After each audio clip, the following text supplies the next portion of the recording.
Hello, everybody. How's it going?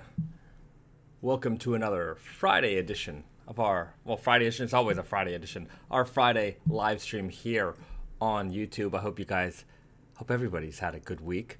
I'm going to go live real quick on Instagram, let everybody know that the party's starting over here on YouTube. Then, we'll get to questions, we'll talk about stuff, and, we'll have ourselves another great hangout here on Naked Famous Denim Day, live stream day here from Yokohama, Japan. So give me 1 second. Let's get on the Instagram. I should probably do this before the stream, but it's part of the flavor, I guess. Letting everyone know what's going on here live. Hey everybody. All right, cool. So I'm just gonna go live real quick. Live. Hey everybody on Instagram. Okay, we're live. Cool. So as you guys can see, I've okay, wait. Now we're gonna go live here on Instagram. Let's let the room populate. Live stream day. Hello, everybody. There's too many things going on. All right.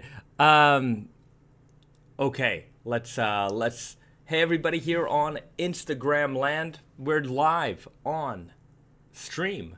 Head over to YouTube right now, actually, because we have the live stream on YouTube. Our live streams have switched over to YouTube. So we're going to be streaming here just for a moment, quickly here on IG, and then we're going to shut down the live stream here. We're going to be continuing it completely, totally on Instagram. Sorry, on YouTube. So head over to YouTube right now, join the live stream, go to Naked Famous Denim on YouTube. Join the live stream. We've got a chat going on there. Everyone's hanging out there. So let's get that party over to the Naked Famous Denim YouTube channel. All right, greetings from Germany. Hello, Angry Mike 88 in the house. Let me know where you guys are from here in the chat. I'm streaming live from Yokohama, Japan. I hope everybody's having a great day. Welcome to Naked Famous Denim Day here on YouTube. So those of you watching here on IG, head over to the YouTube. We're going to be just streaming here on Instagram for a few minutes, and then just totally on YouTube. So I hope everybody's having a good week. Hello from the Netherlands. Your jeans went to Sturgis. All right. We've got some bikers in the house. It's kind of amazing to see how many different types of folks we have in the Naked Famous Denim community. Whether you ride a motorcycle or a bicycle or a tricycle or a unicycle, everybody is welcome here, and they get to enjoy raw denim their way. Personally, I got a bike not too long ago. I haven't ridden a bike in like 20 years. They say you never forget how to ride a bike. You really don't. But I am terrified to be on the road. I'll tell you that much. So I'm still getting used to riding a bike. Okay. Those of you in the live stream on Instagram, you better head over to YouTube because the live stream on Instagram is gonna end pretty soon. Pedro Cortez in the house, Northwest Indiana. Coming to you from the hills of North Mississippi, Chuck Duncan. Hello. DLT Horn, 1999. Delt Horn, 1999. I noticed the Friday the 13th jeans behind you. That's right. I just got the sample in. I'm going to be previewing that live with you guys today. I'm also going to be showing off the Vulgar Selvedge 3. So we've got a couple of things. I've basically got the entire fall-winter 2021 collection behind me. So we've got a couple of things to preview today. But for sure, we're going to be covering the Friday the 13th. We're going to be covering the Vulgar Selvedge 3. Maybe some shirts. We'll see. Let me know what you guys want to see. You guys have been hopefully you guys have been watching some of the content that we put out. We just put out that fall-winter 21 preview video. I hope you guys have tuned into that and have watched it. Let me know what you guys want to see. If you guys, I keep repeating myself. You guys have previewed the video, or if you haven't previewed the video, you might want to check that out. You can see the entire collection in its entirety. It's still early for me, guys. I'm still waking up with you. If you've already previewed the video, this is what I'm trying to say. If you've already previewed the video and there's something you're curious about that you want to see, let me know. Leave mention something in the chat comment there, and we'll pull it out and we'll show that off today.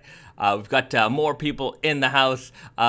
Shay Laugley, hopefully I'm saying that right, from Hilton, Alberta, fellow Canadian in the house. TVR Bob 86, Lowell, Massachusetts. I'm not, blah, blah, blah. All right. Instagram, head over to YouTube right now. I'm ending the stream here on Instagram. Head over to YouTube right now. We're going to continue the stream there. So I'll see you guys in just a minute. Head over to YouTube, Naked Famous Denim. Bye, guys. Okay. Phone done. DC in here. Good evening. James Seitz. Rick and Morty denim is fire. I'm glad you're enjoying it. I have a pair of the Mr. Poopy buttholes that I've been meaning to wear. I just have barely left the house in the last couple of weeks. The weather's been crazy. It's been either super hot or super rainy. And I'm a bit of a homebody, so I just, if the weather isn't for me, I just kind of stay at home and yeah. So it's just, I want to enjoy that lightweight denim, but I've just been sitting at home all day. Though we are headed out to, we're gonna go on a holiday to Okinawa. Got my Okinawa shirt on. We're gonna be going to Okinawa in a few weeks, so hopefully I'll get to enjoy them there. And if you guys haven't noticed, this is the Okinawa T-shirt from Kill Bill when the bride goes to the sushi restaurant where Mr. Hattori Hanzo is the proprietor of, and this is in honor of Mr. Sonny Chiba, who we lost yesterday. He passed away. A great martial artist, great actor, and definitely somebody I've admired for a long time. I've got a lot of his movies in my collection, and so this is for you, Mr. Sonny Chiba, Kill Bill, Okinawa, Hattori Hanzo. Rest in peace. All right. Angry Mike 88 writes, Mr. Poopy Butthole rocks. The fabric is top notch. The Mr. Poopy Butthole denim is really fantastic for the summer. Lightweight, chambray. I love the color, and I just love saying Mr. Poopy Butthole. It brings me so much joy every time I say it. He's out of all the off characters in Rick and Morty, Mr. Poopy Butthole is definitely my favorite. That was the most limited style of the Cole collection. I think I'm not really sure what the inventory status is on that right now, but if you're on the fence about that, it might be time to pick that one up. Those won't last forever. Jason Lovey writes, any plans for a band collab? Guar, maybe? No plans for any kind of band collabs. Though right before the pandemic, literally, booked, like flights were booked, hotels were booked. Brandon was going to LA anyways. But we got an email from the management of the band The Naked and Famous. So there's a band called The Naked and Famous. I think they're from Australia or New Zealand. Sorry. Sorry. They're from one of those places down under. And the management emailed us and asked us, like, hey, maybe we can do something. And we're not very like celebrity kind of thing like that, but we figured if we're gonna do a project like this with anyone, it would be with the band that shares the same name as we do. Although we are Naked and Famous Denim, they are The Naked and Famous. There's a distinction there, but we had some ideas that we wanted to throw around. But literally right before Brandon was gonna go to LA, meet with the manager.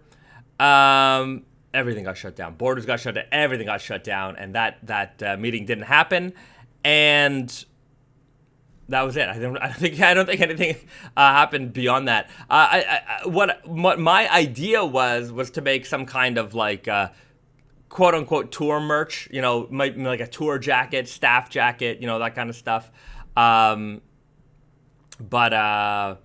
But yeah, that didn't end up happening. Who knows? Maybe it'll happen one day. It just hasn't happened yet.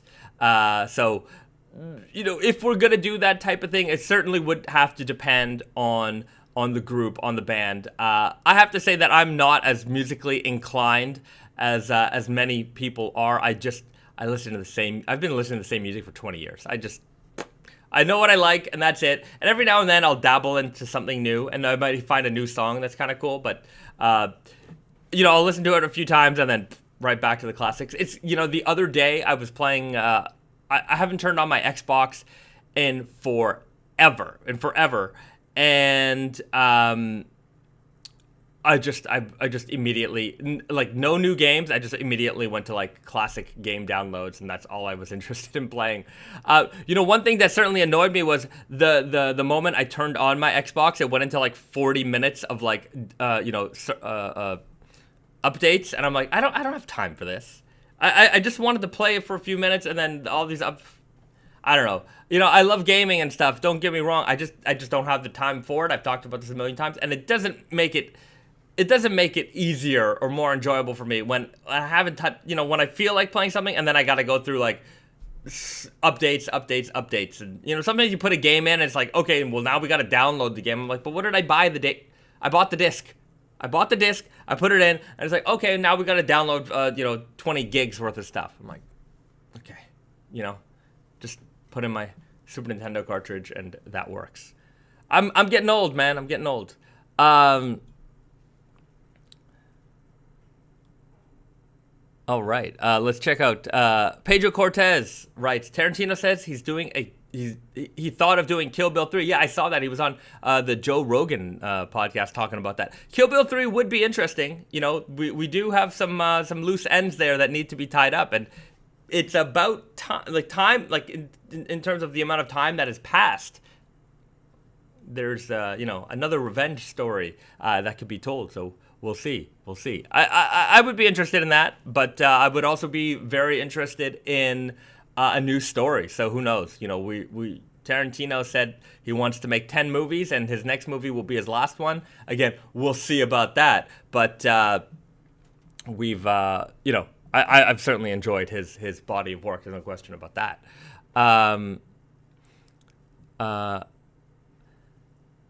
Mason Brando writes, will you ever do another thermochromic denim? I've been looking for some for so long. I don't think so. I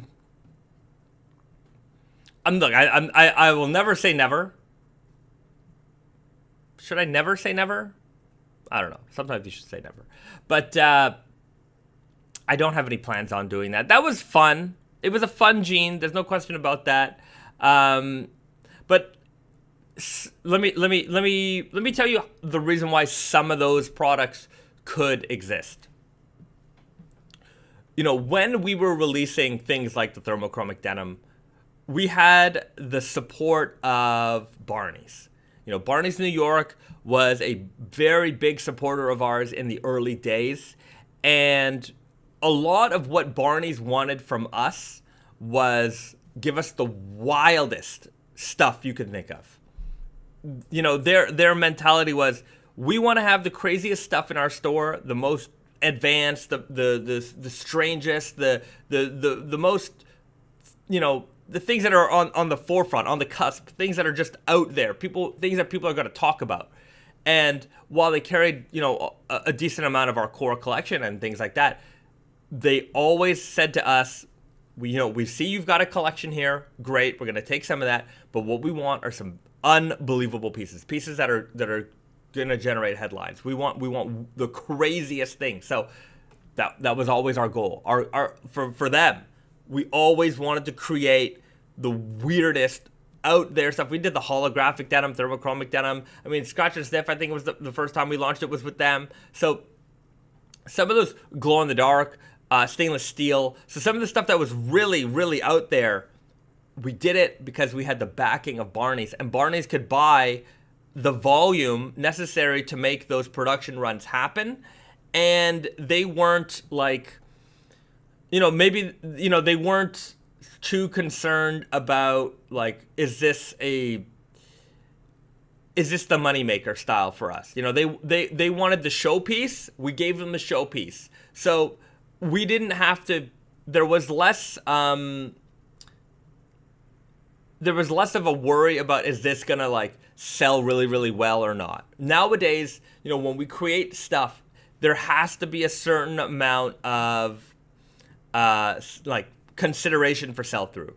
No, that's not to say that we don't make weird stuff. We're still gonna make weird stuff here and there, but sometimes the really out there stuff, you know, we can sometimes be limited because we need to have someone who's gonna support that financially, right? Someone who's gonna say we're willing to buy, you know, hundreds of units of that. And so that's how some of those items came to be. Thermochromic these days, I mean, it's a fun idea, but, you know, I think in the grand scheme of our retail partners and, you know, the people who carry our products and the people who have to ultimately sell our products, you know, we're dealing with a lot more independent retailers now. No, we do have, don't get me wrong, we still work with some department stores here and there, but even they don't give us the blank check that Barney's gave us. You know, when Barney's said they wanted something dumb, you know, we weren't going to get flack if it wasn't exactly their hottest selling thing on the floor. So long as it did its job in creating excitement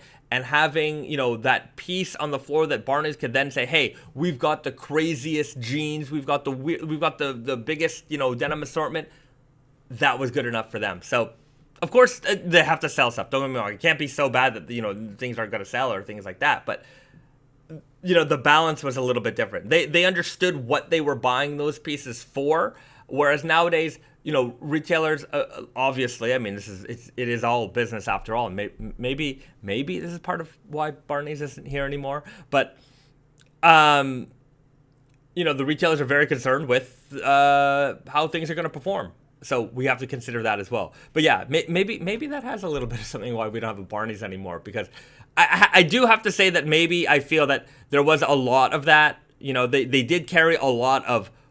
You walked into Barney's. I don't know how many of you guys have ever walked into a Barney's. And sometimes you'd be like, what the hell? Like, that is crazy.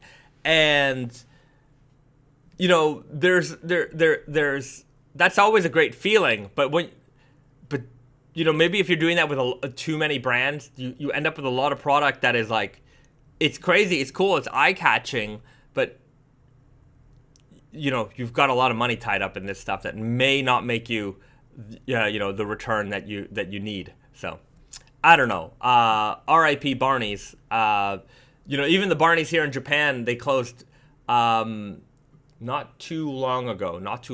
So, yeah, that was that. You know, we to some degree we still need to have retailers out there that could take those kinds of risks, because they allow brands, creators to, you know, to create, to do stuff. And you know, maybe the larger our audience gets, you know, the bigger our audience gets, you know, if we have, then we can start making, you know, stuff.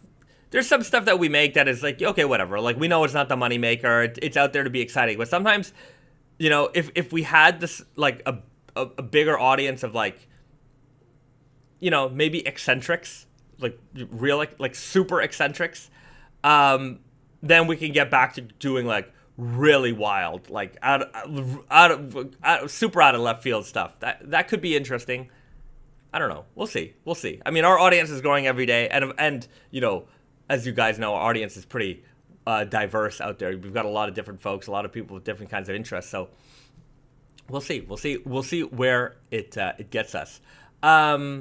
All right, I talked about trying to jazz up the live streams a little bit, and last night I was working on it. If you haven't noticed, we've got a little, you know, if you subscribe, a little animation is going to play, and you know, it says the subscribers, how many people subscribe during the stream. So I worked on that last night. It was way more confusing than it needed to be. Anyways, I figured it out. At one point, I was trying to get like the chat window over here, but I thought maybe this is going to look way too busy. I don't know. Like, I could read the chat screen on my screen. Do I need to have the full chat screen out here on this side? Let me know if you think that would be more enjoyable for you or not. Also, I think if I do have the chat screen over here, then when Risa inevitably joins the chat, her face is going to get covered up with words. So I don't know. We'll see. I got to figure out that, like, maybe I could highlight a comment and then have that pop up on the screen. Still a work in progress, everybody. Still a work in progress. A lot of comments here. A lot of love for Quentin Tarantino. I think there was somebody saying Planet Terror. I love the Grindhouse. I love Planet Terror. Rose McGowan's really fantastic. I'm a big fan. Planet Terror and Death Proof. I remember going to watch that in theater, the double feature. It was really, really cool. I never experienced anything like that at the time, and I thought, I have to say that movie really opened my eyes to kind of vintage cinema, and actually just going through the Quentin Tarantino rabbit hole opened my eyes up to vintage cinema, because you started to want, for me at least, I just started tracking down all the movies that inspired things, and starting to pick them out, and seeing even how a lot of these things connect, like in Kill Bill, the Marcellus Wallace speech, the path of the righteous man, that came from a Sonny Chiba movie, the Street Fighter. It was right at the intro sequence, and the path of the righteous man, and then it was the exact same speech. It was right at the start of the movie, and I remember discovering that and being like, whoa, like that's where that came from. That's pretty cool. And then later on to have Sonny Chiba in Kill Bill, and cool. So you start to make all these really fun and interesting connections when you start to get into vintage cinema, and then you start to piece all this stuff together. Quentin Tarantino, like, if you don't know, he makes movies for movie lovers, and even for people who don't, even if you don't know about all these connections, the movie still resonates, and you can enjoy it a whole lot. So I really like that. It's kind of like why I like Scream. Like, one of my favorite horror movies is Scream, and because it's a horror movie for horror movie lovers. If you love horror movies, there's so much stuff going on in that movie that you could reference to other horror movies, and I like going down those rabbit holes. And it's kind of like an insider knowledge kind of thing. Like, if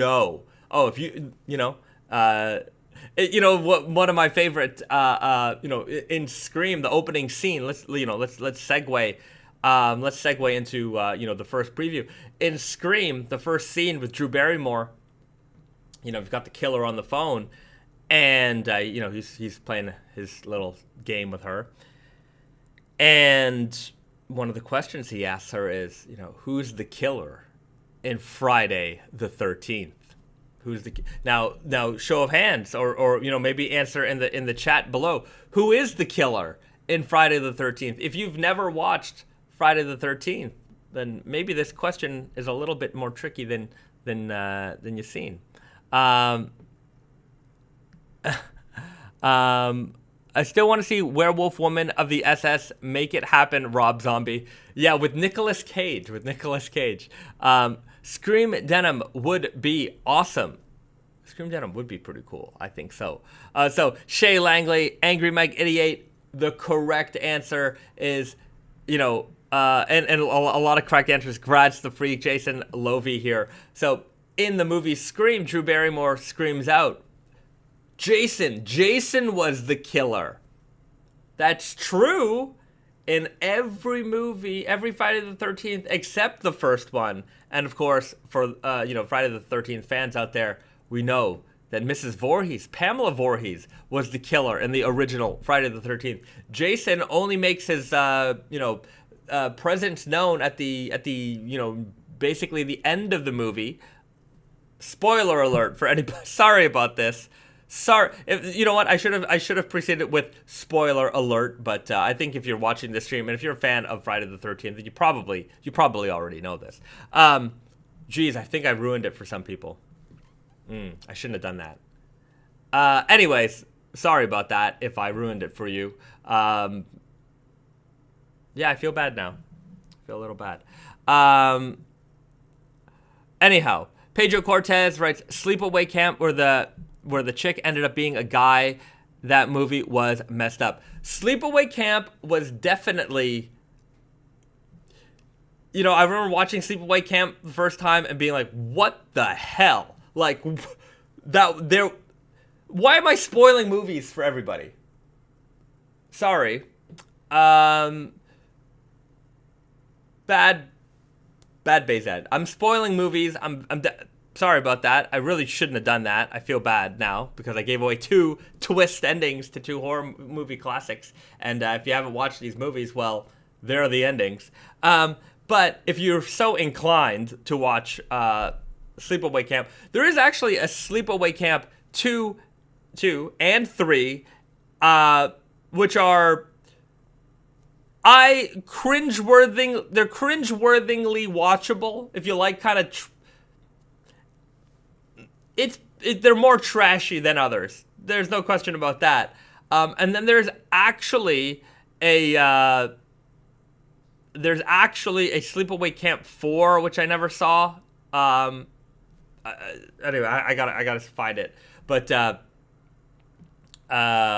yeah, Sleepaway Camp 2 and 3, not the greatest movies in the world. But if you've never watched them yet and you've watched Sleepaway Camp 1, 2 and 3 are there for you. They're there. You're gonna laugh because there's so many just off the wall kind of things happening. The kills are all right. I'll say that. But Sleepaway Camp 2 and 3 definitely maybe kind of if you've got time to watch them. Friday the 13th is 41 years old. I think it's okay. Haha. Is it 41 years old? Yeah, holy jeez. Right. The soundtrack for The Burning is amazing. The Burning, also, if I'm not mistaken, what's his name? George Costanza. No, I don't remember.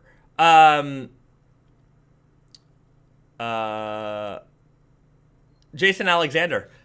That's his first movie. Kevin Bacon is in Friday the 13th, the first one. Jason Alexander is in The Burning, and we got a young Johnny Depp in Friday the 13th. Friday the 13th. Sorry, Nightmare on Elm Street. So it's funny to see. Sometimes you'll recognize some amount of very famous actors in early horror movies. I guess a lot of people make their way into Hollywood, doing the horror genre. Anyway, speaking of the horror genre, let's preview the Friday the 13th jeans. I got them right over here.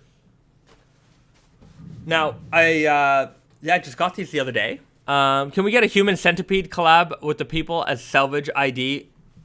I wouldn't mind doing a Human Centipede collab, and if I did it, the Selvedge ID would definitely be the people, just one giant long Human Centipede.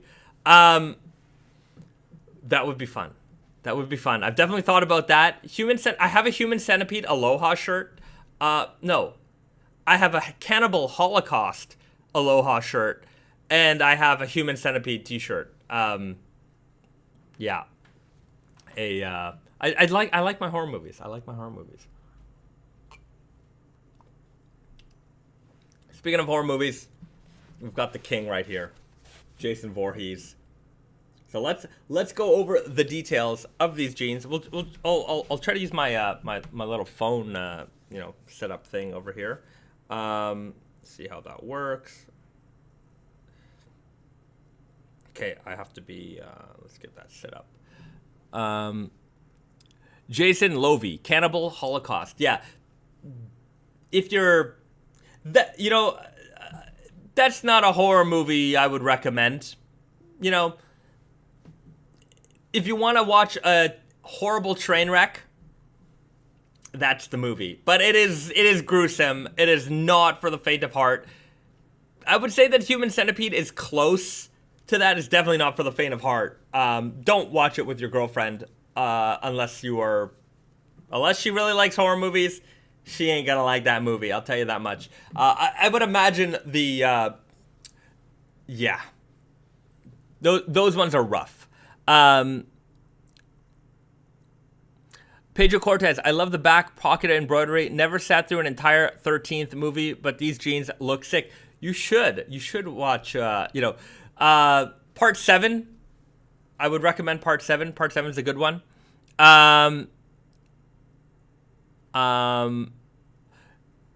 In Vans Ian writes, been waiting all week for the Jason breakdown. So let's go Let's do it. Okay, let's get connected here. I think what's going on here? Oh wait, it's gonna take me 1 second, guys. I think I have to. The screen's gonna go blank for a second. I.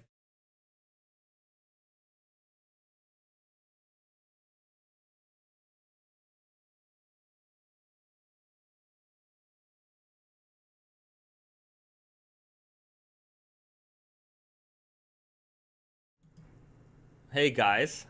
Okay, I'm just trying to make the camera work. Sorry about that. I'm just trying to see if I can, this thing is not working the way I'm supposed to have it to work. Technical difficulties, my friends. Technical difficulties. Okay, the screen's gonna go blank again for a second. Sorry about that. I'm gonna.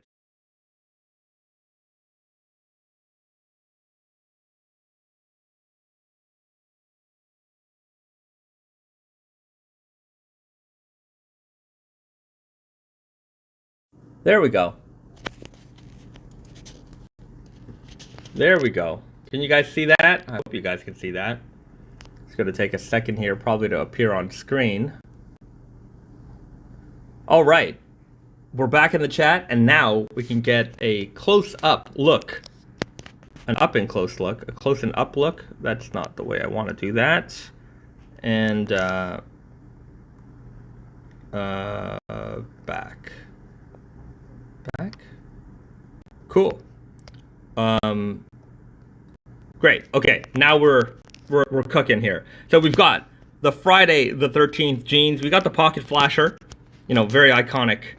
I basically wanted to go for like a box art kind of look here. And then we've got the bloody Naked and Famous Denim logo. The Jason Voorhees embroidery here on the back. It came out very clean, very nice. I'm very, very happy with the way that turned out.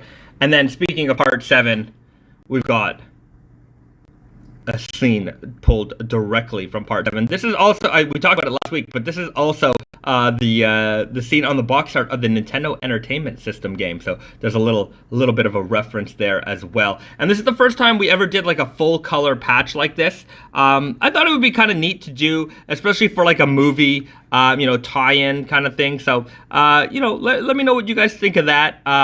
We're having a similar style leather patch for the Nightmare on Elm Street jeans, which are soon to be announced. So we've got the leather patch here. And as for the denim, we called it a blood cast denim. I hope you guys can see it. I think it's actually more visible than it often is. Sometimes, you know, you see something called a red casted denim, and it's hard to see, but I think this one's pretty clear that it's got a red hue to this indigo. You know, it's not quite dark blue. I mean, it is, but you can definitely see the warmness in that tone, and that's not coming from, you know, any kind of colored weft or anything like that. This denim has a little bit of a red tone to it. 21 ounces, also super heavyweight. So we've got the super heavyweight denim. We call it the blood cast denim because of the little bit of red here in the indigo dye. I'm just trying to do everything here one-handed. Not so easy. We've got that dual branded logo. I really love the way that came out. Look at that bloody Naked and Famous Denim logo. I think that looks really, really cool. And I'm so happy to have our two logos next to each other like that. Friday the 13th and Naked and Famous Denim, you know, putting two of my favorite things together, you know, denim, raw denim, and horror movies, Friday the 13th, of course. On the inside, you know, we've got that white weft. You can see the denim is very, very thick. It's very heavyweight, 21 ounces. Of course, we wanted to create a heavyweight denim that would represent, you know, Jason's huge hulking physique. On the inside, we've got the hidden Selvage coin pocket. It's hidden because, well, I made sure it was hidden. Brandon likes doing these exposed. I prefer to do them hidden. Let me know what you guys prefer. I'm very much in the camp of hidden Selvage coin pocket. I just like hidden details. I like details that are just for you. You know, so when you've got a Selvage, you know, ID coin pocket, it has no function. it's there. You know it's there, and I think that's the coolest part about it. You don't have to have it on display. And speaking of hidden details, this is the big one. And let's see if I can. I probably should have been more prepared for this. We've got the pocket bags. You can see here Jason peeking through. Camp Crystal Lake over here. Kind of hard to see, but you'll have to bear with me. We'll do a proper video before these release, so you'll get a better idea that way. So speaking of hidden details, we've got Jason here on the inside pocket bag, and then we've got him stalking his victim in Camp Crystal Lake. So I think it's a really cool detail. It makes one large scene inside the jeans here. And it's a detail that only you are going to know about. And then I showed the Selvedge ID already, but let's get another look at it here from the perspective of the cuff. So here it is. You got that kind of triple red. This is representative of the markings on Jason's mask, so that was the idea there. There was a point where I wanted to put. Let me just switch back to the main camera here. All right. Hey everybody, back again on main camera. So there was a point where I wanted to put on the Selvedge ID, and just kind of like the Vulgar Selvedge, just have that written there. But I don't know why I didn't do it. I guess for some reason I thought, well, what if people don't know what that is? And I think later on, once we, kind of had this all sorted out, I thought to myself, why wouldn't they know what that is? This is for Friday the 13th fans, after all. So yeah, that there's an alternate universe where that gene, where everything else in the world is the same, but that gene with is on the Selvedge ID. That'd be kind of neat. It'd be a Rick and Morty episode.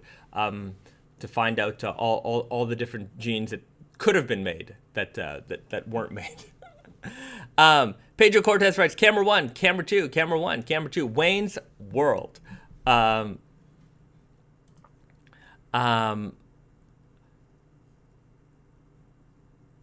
right. Johnny Crumhorn writes, no, they look good. Great. They look great as is. Well, thank you very much. I'm glad you enjoy them. We will get a 4K, proper in-depth review of the jeans, right around the time they'll be set for release. But anyways, we've got the quick preview here. I'm super happy with this denim. Look how thick that is. They are a monster. This is worthy of Jason Voorhees. And I think we did a great job. The indigo, the red, the red cast, the blood cast denim, very visible in this jean. I've definitely had people ask me, like, maybe they're like, this is described as red cast, and I don't know what that is. I can't see it, and it's like there are different shades to blue, and this is definitely a more redder shade. I hope you guys can see it. Let me know if you guys can see it or not. But it was definitely one of my concerns. But like for me, I see it perfectly, and this came out like as intended. That said, the getting these jeans just a couple of days ago was the first time I actually saw this denim. So it was all like back and forth with the mills and with Brandon. Brandon had the fabric swatches. He sent me pictures, but like, pictures can only tell you so much. I wanted to see a swatch. They're supposed to send me a swatch. I never got a swatch. I kept asking for Brandon to send me one and never got it. But got it now. So happy with this. We'll do a full in-depth video on that in a couple of weeks. Devin Hurt writes, "Are you sending a pair to Kane Hodder and a pair to of Elm Street to Robert England? Give me their addresses. I usually for them I would. But I don't know how to do that." Josh Edwards writes, "Damn, I slept in this morning, boys. No worries. You know, the beauty of the YouTube live stream is that it goes right. You know, it's as soon as the stream is over, you could rewatch from the start anytime. It's not like with Instagram where I'd have to like rip it from Instagram and then re-encode it. You guys have no idea how long that, like, ripping it from Instagram, fine, and then re-encoding it in like 4:3 with like the you know, blurry background and all that stuff. Like a 2-hour stream, it would take like so many hours to encode that video. It was so annoying. And then uploading like the 10 gigabyte file that came from that, not my favorite thing to do. And then sometimes I wouldn't do it like quick enough. Now we've got the video up, everybody can watch it, everybody can see it. It's way better this way. Okay, I've definitely missed a bunch of questions, so let's go through these. Angry Mike 88 writes, "Do you have the Nightmare jeans on hand?" I do not. I've shown off the fabric before in a couple of live streams previous to this, so you definitely want to check that out. Hold on, I think I see the fabric over there. If it's there, I'm just gonna grab it and show you.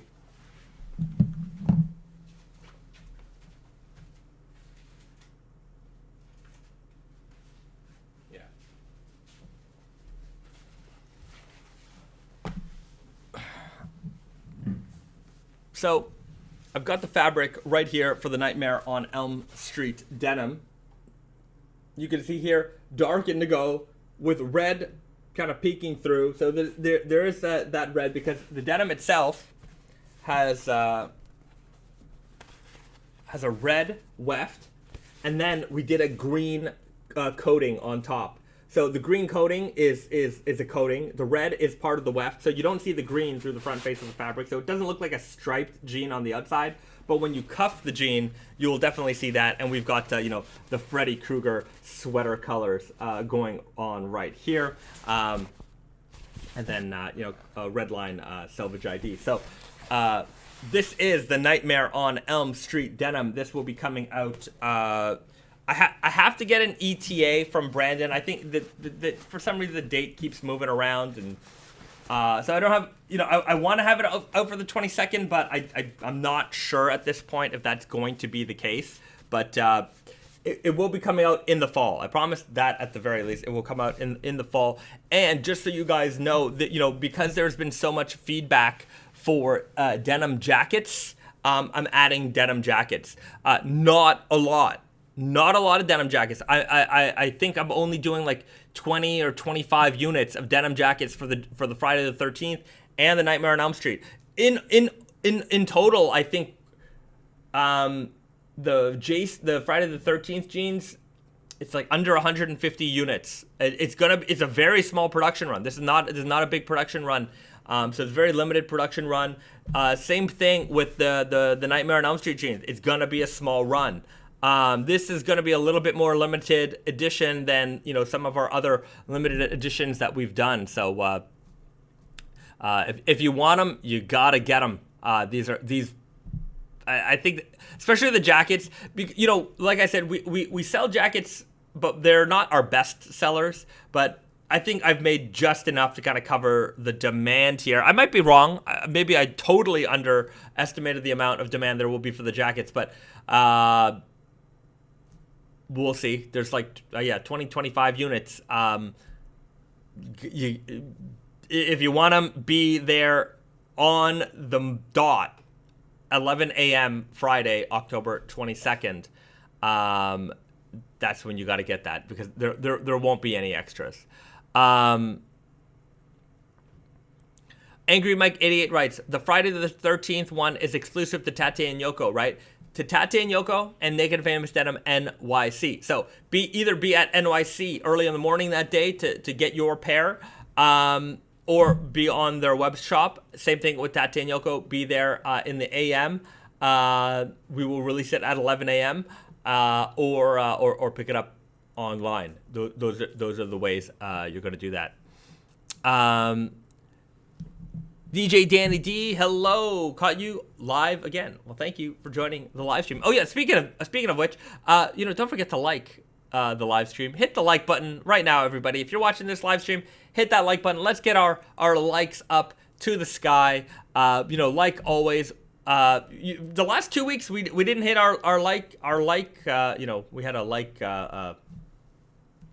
goal, our like goal on the video, 120 likes. Again, if we can hit 120 likes on this video, I will be giving away a gift card for Tati and Yoko or Naked Famous Denim NYC, whichever you prefer. $25. And you got to leave a comment. So leave a comment in the comment section below. Tell me who do you think would win in a fight? Freddy Krueger, Jason Voorhees. Who is your man? Of course, there was the movie Freddy vs. Jason, but in your world, who wins that battle? Let me know in the comment section. Hit the like button, and we'll be giving away, when the video hits 120 likes, we'll be giving away a $25 gift card for Tati and Yoko or Naked Famous Denim NYC. And, of course, don't forget to subscribe. If you hit the subscribe button, we get a little animation that plays in the corner, and you get to have your name on the screen. So, yeah, appreciate all that. We're trying to, encourage some interactions here. Pedro Cortez writes, would have been cool if you did a one-leg Freddy and one-leg Jason. Freddy versus Jason jeans. Would you wear those jeans? It's a 21-ounce one leg, and I think this is like a 12.5-ounce stretch on the other. It might be a little bit odd, I think. It might be a little odd, but hey, you know what? There is no wrong way to wear your jeans. I don't know if I would make that pair of jeans personally, but I think the way we have it set up with Jason and Freddy in denim form, maybe we could have a fade battle, a Freddy versus Jason fade battle. That could be kind of cool. That's an idea. Freddy versus Jason fade contest. See, it's why we have these conversations. We always got to learn about. But this is how we come up with ideas. Angry Mike writes, Freddy, Jason Levy, Jason, Shea Levy for Jason. A lot of Jason. Nose Coast BBQ, Freddy hands down. All right, we got some active debate here on who would win in a battle. I actually don't know. I don't know who would win in a battle. I have to say that I do enjoy the way the Freddy vs. Jason movie kind of handled the battle. I'm not going to spoil it. No more spoilers here on this live stream. Go and watch it. And I think most people would agree that that was a good way to end that. Pedro Cortez, the person who wins gets the next horror gene for free. Maybe we'll have some kind of prize. I think we should do it. I think we should do the horror fade battle. That would be fun. All right, let me plan that out, and we can get that going. All right.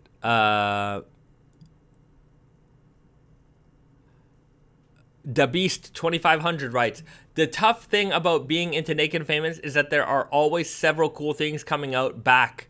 There are always several cool things coming back all the time. But I'm just trying to fade a single pair until destruction. Yes. I always say, like, I know we got a lot of releases, and there's a lot of folks who they want a lot of stuff. I think it's natural. You get into a brand, you get into anything, and there's just I'm the same way. There's certain like companies and brands that they put out stuff, and I'm just whether it's movie posters or games or things like that. When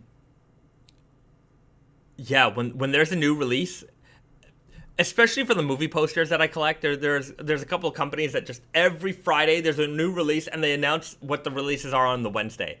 So like you don't really have time to like give much thought to anything. And everything they print is like 50 units, 100 units, 150 units. and they sell out in minutes. There's a company called Bottleneck Gallery that I really enjoy. They put out a lot of great posters, and they're from Brooklyn. I get their stuff as often as I can, and yeah, I feel you. I know. So, like, you know, as a collector, there's so many things I want to have, like when they're announced, when they're released. And the reality is, you know, obviously, you know, we're not all bajillionaires with infinite amounts of resources and funds. So, you know, we have to be selective here. And, you know, if you miss something, you know, I would say that you know, obviously it's okay. You're not obligated to get everything. Buy the things that you like, that you're going to enjoy the most. Wear them, use them, and you can appreciate things from afar. You know, be that through, you know, just, you know, interactions like this, where we can talk about these items, you know, people posting images, you know, we'll produce videos on that stuff. So, you know, don't ever feel obligated that you have to get everything and you have to keep up with everything. Wear the jeans that you have. You know, part of the, you know, the Indigo Invitational, you know, one of the reasons that whole fade contest started was because the guys who ran that were kind of sick. Not sick, but they, you know, they're kind of, I was going to say sick and tired, but you know, maybe that's too far. But, you know, there's so many posts online on forums of, hey, I just got these brand new jeans. How do they fit? Brand new jeans. Great. It's great. You know, we love to see fit pics. We love to see people getting the new stuff. But we also want to see fades. You know, this is you know, part of our all the fun that we have is the fades that we get to see, the evolutions of jeans. So, for me, I want to see you guys wear your jeans. I want to see you fade them out, and you know, having a stack of jeans behind you that are brand new. You know, if you're a collector, if you feel like you're a collector mentality, okay, you know, you understand that, you know, you often will buy things that may not get used, you know, effectively or efficiently or at all. You know, sometimes you just have stuff for the sake of having it. Okay, right? But most of us aren't in that situation. I'm definitely in that situation. I collect all kinds of things, but I also don't recommend collecting. It's such a, at some point, I think in every collector's mind, you get to the point where you're like, ugh, like I have all this stuff and I don't know what to do with it anymore. You know, the other day somebody was asking me about my Game Boy collection. And they said, hey, how do you display it? And I'm like, I don't. It's in a box. Like, it's all neatly organized. I have every Game Boy and portable console I have is nicely zip-locked, and it's in a storage bin, and it's neatly organized in a storage bin, and I don't look at it until maybe somehow the topic of Game Boys or video games come up, and I'm like, hey, you want to see something cool? And then I pull out a giant box of Game Boys, and they're like, oh my God, you have 1 million Game Boys. I'm like, I do. But when it comes to jeans should be worn. Wear your jeans as often as you can, and put life into them. And don't sweat it if you can't get everything. Obviously, you can't. That's not realistic. Get the ones that you like, wear them, cherish them, enjoy them. And, you know, the ones that you can't get, you know, maybe you've got a friend who will who should get into raw denim. Maybe suggest you know, they get into it. You can enjoy it you know, from afar. You guys ever do that when you? I definitely, when I was a kid, I didn't have enough money for all the comic books I wanted. I'd get a friend to buy. I'm like, hey, you should buy this comic book, and let me you know, let me read it, and and you hold on to it, and you know, I definitely. I don't know if I forced my friends into comic book collecting, or you know, I don't even know if they consider themselves collectors. They were just buying stuff I told them to buy. But you know, sometimes you can also enjoy a pair of raw jeans through friends, camaraderie. You know, if you've got a buddy who's wearing a pair of jeans that you want to see faded, well, you know, they get to enjoy them, they get to wear them, and you get to see the fades and how those are going to break in. So, suggest a friend. Tell a friend. Weird rant there. I don't know. I went in so many different directions there. Pedro Cortez writes, I go broke if I brought every cool thing Naked Famous Denim makes. Yeah, no question. I don't think it's realistic. You know, there are a couple of guys out there in Naked Famous Denim land that are you know, they are the true maniacs when it comes to you know, Naked Famous Denim collections. Very impressive collections. You know, I'm thinking of one of our friends in Thailand, and massive Naked Famous Denim collection. Great supporter of the brand. And I was talking to him, and he was like, "Yeah, I just started because I wanted to see some of my jeans fade." He was like giving his friends and colleagues jeans so that they could wear them, and so he could see how they would fade. And he was like, "I just, you know," he's like, "I'm never gonna be able to wear them all, of course. So I just started, you know, letting friends and family and people I know wear the jeans for me." I'm like, that's a great way. You're a generous guy, and that's a great way to make that happen. All right. Dabeast 2500 writes, collecting too much does indeed sometimes mean that you also just end up not using all the items at all. No question about it. No question about it. I've got stacks of video games, stacks that are sealed. Sealed. Never opened them. Never had, because I never got around to it. And then it gets to the point where collector mentality, oh, well, I've had this for a couple of years now. I've never opened it. Not going to open it. Just leave it. Leave it in wrapping. Leave it mint. That's the way it's going to stay. It's just that now. Now it's just a sealed thing. And with movies, I'm a lot less like that, actually. You know, when I buy movies, I'll buy stacks at a time. And I've got a lot of movies. And there's 1,500 or so of them. And I would say there's a good like 10 or 15% of them that have never been opened. But I will, when I want to watch that movie, I will open it. Like I'm not in the mentality of don't open this movie because I've not opened it. When it's time to watch it, I will definitely open that movie. But I don't open it until I watch it. So it's the way things sit on my shelf that way. But I mean, when you have this many movies and when you buy movies in stacks, like I don't know how many movies I picked up a bunch of movies this week. 1, 2, 5, 8, 10 movies this week I picked up, and some of them were upgrades from like regular Blu-ray to 4K, but a bunch of them I've never watched. I planned on watching, and hopefully I will eventually watch them, but we'll see. We will definitely see. I don't know where I was going. Yeah, collecting. It's tough. It's tough to collect stuff. A lot of stuff just sits there. That's the nature of collecting. And sometimes you start looking at your collections like, oh, this is taking up too much space. I don't even enjoy it anymore. What am I gonna do with it? But then you're like, you never want to get to the point where you're resenting a collection, and that's why I don't really recommend collecting for most people.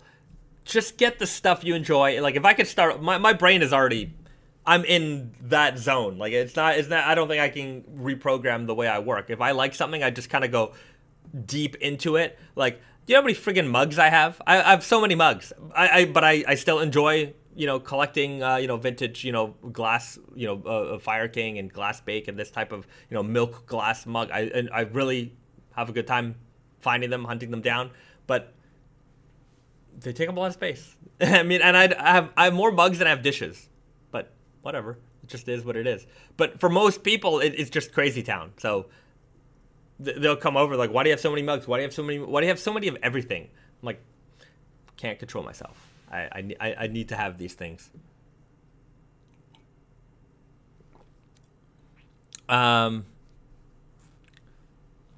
Electric Bam Boogaloo 2 writes,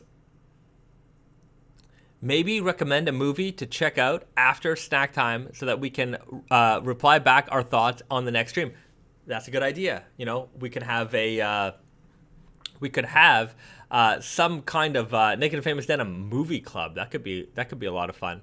I think I don't know if something's going on with the stream here. Let me see if we've got a is there something going on with the connection here?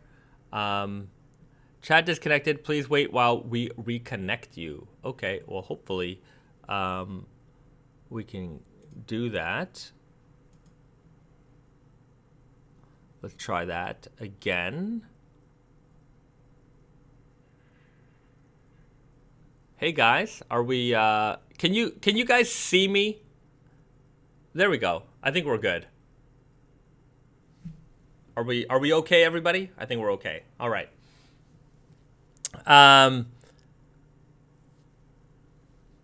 The Beast 2500 writes, I have many hobbies and I've learned that collection 1, the initial hoard, collection 2, cutting it down, and collection 3, rebuilding it into something that you truly want with more direction. That's definitely it. Yeah, the initial hoard is fun because as soon as you like something and you get into it and then you have a lot of it, and you're like, wow, I have so much of the thing that I like now. The cutting down phase is like, here's the stuff that I spent money on that I don't use, that if I maybe sell all this stuff, I can get that really special piece that I wouldn't have ever considered purchasing or owning because it was too expensive or too fancy or whatever. And then collection 3 is your perfect collection. No doubt about that. No doubt about that. Whittling the collection down is part of collecting. Okay. Joaquin Paez writes, how many pairs of shoes do you have? A lot. I have a lot of shoes. At some point I should go do a, closet or whatever tour, but the problem is half my stuff is here, half the stuff is still back in Canada. Like Yucatan boots. Yucatan is my favorite brand of boots. I actually have more like casual shoes from them than anything else, but like moccasins and things. I have over 50 pairs. So a lot. The answer is a lot. I have a lot, and that's just of my Yucatan. Sneakers have whittled down a lot. I have there's a ton in my mom's storage. She got a storage unit at her place. I have a lot of sneakers still in there. I don't even know how many sneakers are in there. A lot. When I was before I was a sneakerhead and a raw denim head at kind of the same time, and mid 2000s when sneaker collecting really started gaining a lot of steam. I was buying a lot of sneakers. I was buying so many sneakers, and it was just buy the sneaker, great, look at it, put it back in the box, put it on the shelf. And so there's a bunch of sneakers that I own that I've never worn. They're still mint. I mean, to be fair, I have no idea how good the condition is anymore because they've just been sitting in a box for more than a decade, well over a decade. I mean, sometimes in some cases maybe approaching 2 decades. I mean, at some point the plastic and stuff, it crumbles. So I don't even know. Some of that stuff just disintegrates. Unlike jeans will last for 40, 50, 60, 100 years, but sneakers not so much. I don't think they hold up so well. But there's a lot of sneakers. I've been collecting things my whole life. Not my whole life, but as soon as I had any kind of money, I just found something that I got into, and then I got into it, and then it just evolved into, owning a lot of that thing. So it's it's tough. It's tough. I definitely go all I go all the way. I'm it's not, again, I don't recommend this for anybody. It's sometimes very frustrating because if you don't have the space and you don't have the way to display it that you want, and you look at things, you start to resent stuff, but you still like it. I don't know. It's a love-hate relationship all the time. Ricardo Bonner writes, I'm a sneakerhead and a denim head right now. That's the way to be. I love sneakers. Don't get me wrong. I haven't bought a pair of new sneakers in quite a while, actually. I don't think, I don't really follow up sneaker world as much as I used to. I mean, I used to be obsessed with it, but, I got out of it right. For me, it was all SBs, Dunks, Bapes. that was what I was into. I was really into all that stuff. And then I just kind of got tired of like every single month it was like, okay, new SBs, new SBs, new SBs, new dunks, new dunks, new dunks. And I couldn't skate. I don't know why. I mean, that was one of the, like, that was kind of one of the, my, like, I like SBs. I do like SBs, and I like dunks. I like the kind of retro kind of aspect to them. And I liked the wild colors. And there was also, like, especially back then, I felt like it was exciting because I felt like sneaker culture was like a secret handshake for a lot of people. You know, I would quote unquote normies, you know, they go to Foot Locker or whatever, and you had to know about that special that special sneaker shop that carried the limited edition whatevers, and if you didn't get them on day one, then you weren't getting them. So, you know, you'd have your sneakers on, and you'd see somebody with, you know, another kind of rare sneaker, and, you know, you just, you know, like one of those. And nowadays, I think, like, the cat's out of the bag, so to speak. Like, everybody knows about rare and limited sneakers and that kind of stuff. And it just, that part of that, you know, it took the magic away from me from that. And then at the same time, I just felt like I just felt way more compelled to buy everything. Like, everything that came out, it just felt like I had to have it rather than I want to have it. And it got tired. Like, I just felt like everything was being marketed towards me in a certain way that, like, it was like, oh, this is limited edition, limited edition, limited edition, limited edition. And I'm like, everything's a limited edition. Like, stop it. Like, and so I just got tired of it, I guess. And I wasn't wearing any of my shoes. And so for a while, I just got out of buying sneakers.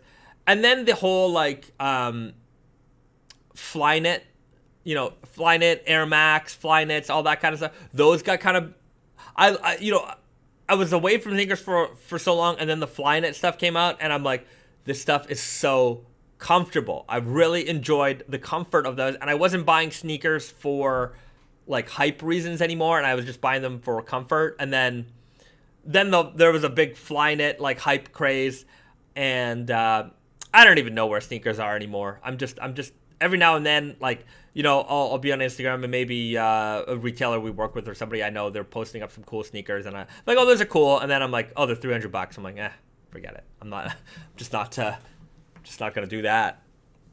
But yeah, I don't know. I have a love. It's not a hate relationship, but I need especially with footwear. Now that I work at home, I barely leave the house. Footwear is the absolute last thing I need to be buying because I don't leave the house. I don't go anywhere, and I've got stacks. They're literally piled. My shoes are literally piled up on top of each other of shoes that I don't wear, and they're, you know, on a good week, I leave the house for, I don't know, an hour. Like, you know, I'll go to the grocery store, which is across the street, do a couple errands, come home. Like, I really never leave the house. So my shoes never get worn. And I was a dummy, and I ordered, I'm not a dummy, but I ordered like 3 pairs of Yucatens. So I have some shearling moccasins coming in for the fall. I live in Japan. It doesn't snow.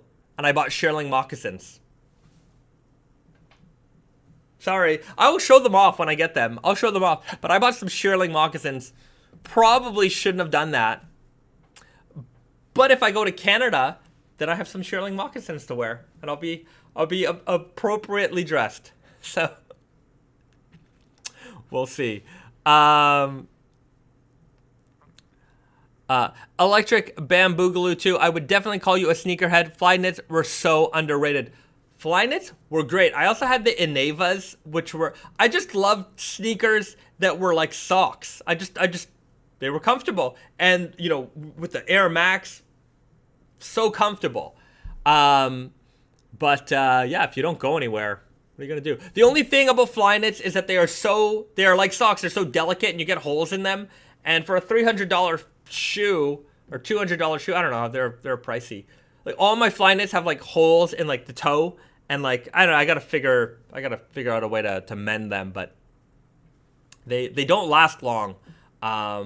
Maybe that's, I don't know if they're still popular anymore, but I would imagine that's part of the reason why. Francisco Michael writes, I just bought a limited edition Converse from a boutique in Chicago just for the Okayama Spirits coming out in October. All right. I love Converse. I have a lot of Converse. I have. Hold on. Let me pull out. I'll pull out a couple of my favorite sneakers here. We can talk about them. Bayzat, I just had a pair of black Active Motion and I love them. Are the Hyperflex pretty comparable in their stretchy? So the Hyperflex, we're just calling the Flex denim now. So anytime we refer to that, it will always be the Flex denim. Anyways, not gonna get into it, but it's the Flex denim now.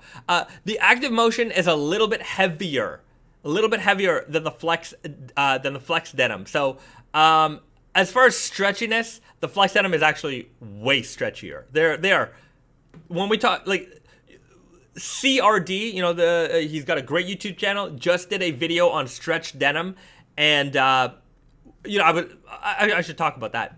I'll talk about that in a minute. But he talks about jeggings, and the Flex denim is basically, it's like a jegging. It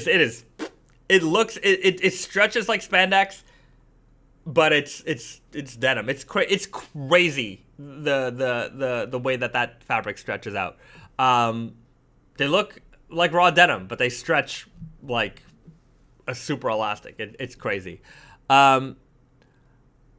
Okay, let me pull out a couple of sneakers. We'll talk about stretch denim. We'll show off the Vulgar Selvedge. We're gonna do we still got a lot of things to do. But yeah, I mean the topic of sneakers is kind of fun. Hold on, let me just pull out a few.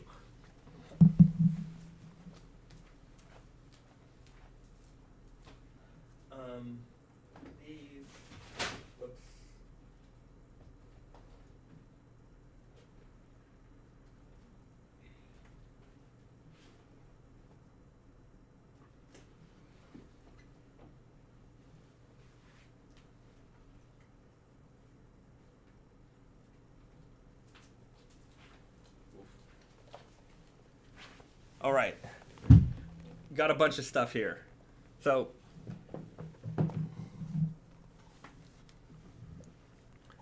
this, I forget what, it's just like a Reebok silhouette or something like that. But Hender Scheme, a Japanese company, they make these like veg tan leather shoes. I've had a couple of pairs of them over the years. My only gripe with them is they wear out. Like, they wear out so fast. And like, I have to say, I don't, even as long as I've owned these, I've never worn them that much. Yeah,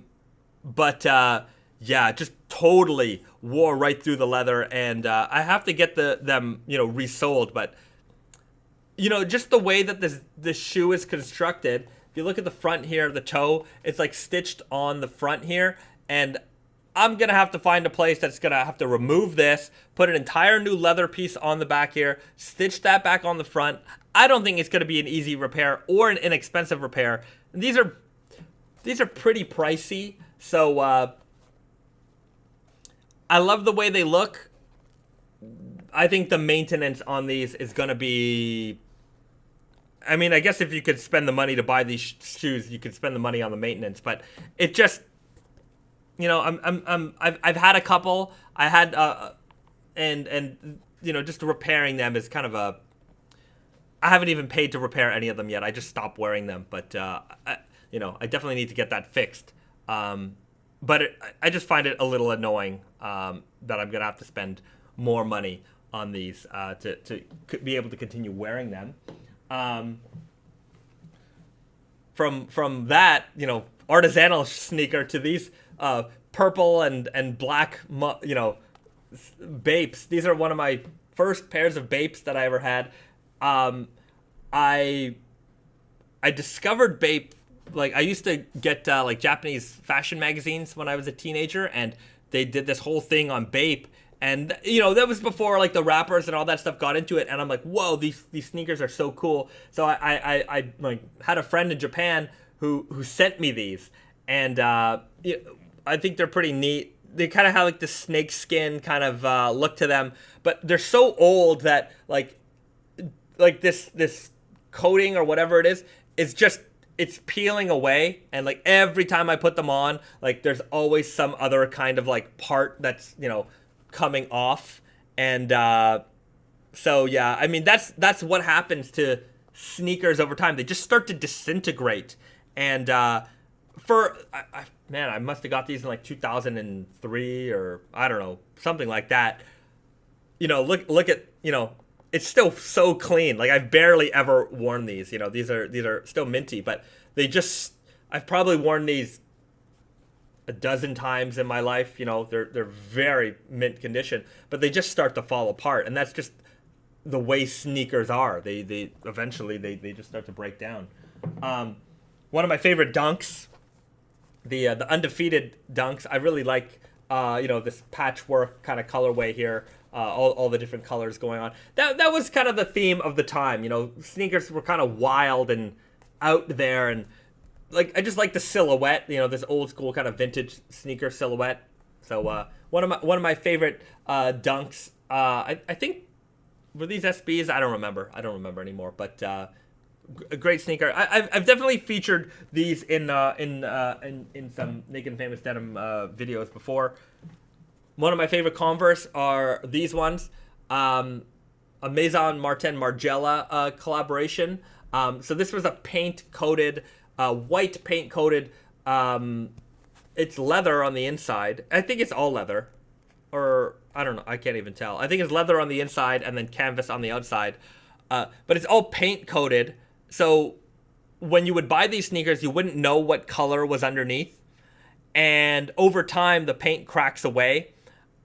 So they just start to look like a really cool beat up pair of shoes over time. My only concern is that I don't know if the sole will hold up as long as the rest of the shoe. So we will see. Shay Loudly writes, if I find a shoe that works for me, I buy 5 pairs, not taking the chance. Undefeated dunks were so good. Electric Bam Boogaloo too, right? The undefeated dunks were I think one of my favorites. And I wore the crap out of these. The absolute hell out of these Converse here. This is a military kind of camo pattern. These are the Nigel Caborn Converse collaboration sneakers. I just like it. They have the orange bottom. They have this orange, striping here on the side. I think you only get that with the Nigel Caborn ones. And I just like the military thing going on. I've worn the crap out of these. I'm hoping that they stay alive longer. But, I'm starting to get holes and stuff like that. But some of my favorite sneakers in the collection. So it's pretty diverse in terms of the kinds of stuff that I wear. I still have a bunch of fly nets, and there's a bunch of boots there as well. Maybe we'll again one day we'll do a full tour. But just speaking of sneakers, that's the kind of stuff that I like. Trouble Brother writes, I've heard wearing the sneakers more actually solidifies the material over time so they don't disintegrate. The foam type material just turns to mush if they're never worn. I don't know if that's true or not.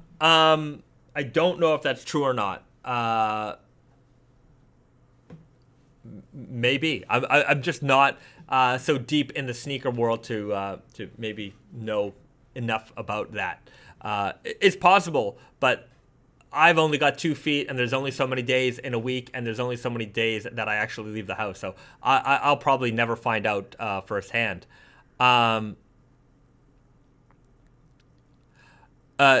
TRV Turv Bob 86 writes, I realize a new inbox pair of Dunks I have are $600 to $800 at Flight Club. Yeah, it's pretty crazy, the pricing on some of these sneakers nowadays. I mean, everything in the world, the pricing has gone crazy town. There's a lot of speculation. A lot of people are, I think there's a lot of big money involved in a lot of this stuff. I don't know, man. I remember back then when, a pair of Tiffany Dunks was $300 or $500. I don't know, and people are like, that's insane. I'm never going to pay for that. I'm not, and I never owned a pair of Tiffany's. I kind of wanted one, but I wasn't going to pay reseller price on that. But now I think they're like $6,000, $8,000 for a pair on one of those websites. Crazy town to me. It just, it doesn't make, like, whatever. It is what it is. If you got a pair, you can make that money, go make that money. That's all I'm saying. The Beast 2500. The wearing thing only seems to hold for Jordans and some Nikes because of the foam that they use. All right. Yeah. I don't know. Ricardo Bonner writes, the resale market for sneakers is ridiculous. It's pretty crazy right now. Yeah. If I probably have a couple of things in my closet somewhere that are worth some money, but I ain't never selling. That's with yeah, I don't know. I would probably never sell them. They just gonna sit there. The only things I will sell are things that I just, there's whittling down a collection, I guess. Maybe I would sell them. I don't know. I probably wouldn't. I think I would be comfortable in knowing, hey, these are worth a lot of money, and then they're just gonna sit in my closet. I have no idea. Love your shirt. Thank you so much. Aloha shirt, and I've got my Kill Bill Okinawa shirt. Oh, right. Let's talk about CRD's video that he just did on stretch denim. So I remember, for those of you who don't know, I just did a post on our YouTube, linking to the video. So you should definitely go and check it out. And he does great content in the raw denim sphere. A lot of great content there. And he did a video on bleaching denim, which I think it was inspired by me. He reached out for some advice. I guess he saw that I talked about it in some forums and things like that. And I provided him with some advice on like how to do it and what to do. And it's just one of those controversial topics in the raw denim world. And, I guess because of my access, and I've been in raw denim for so long that I'm not particularly scared to try anything. So when I started bleaching my jeans, a little bit of bleach in the wash, and that's not every jean, but what my left hand 12s have seen some bleach. They came out beautifully, and he found for himself that it does actually work. And my recommendation, if you're ever gonna bleach your jeans, is to start slow, put a little bit of bleach in the wash, see what happens. Don't go nuts. So it brightens up the fabric quite nicely. The thing is, I need to do videos on these things, but I'm limited in my capacity and in my artistic creativity to do these things. So sometimes partnering with another creator to get that message out is just as good as me doing it myself. In fact, sometimes it's better because they're just way better at making videos. So we did that. I didn't really have anything to do with that video aside from just, offering him some advice on how to do it. And then I reached out to him and I said, hey, you know what? We should do a video together. There's a lot of like interesting topics that I think we could cover.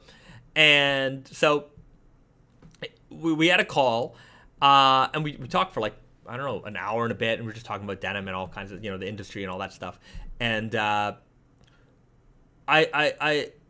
proposed to him that, an interesting topic that I think he would enjoy covering, and I think it's worth talking about, is stretch raw denim, because I think I've done a pretty good job of praising, and making stretch raw denim more acceptable in the raw denim community. Definitely been a cheerleader of it for a long time. Talk about it here all the time.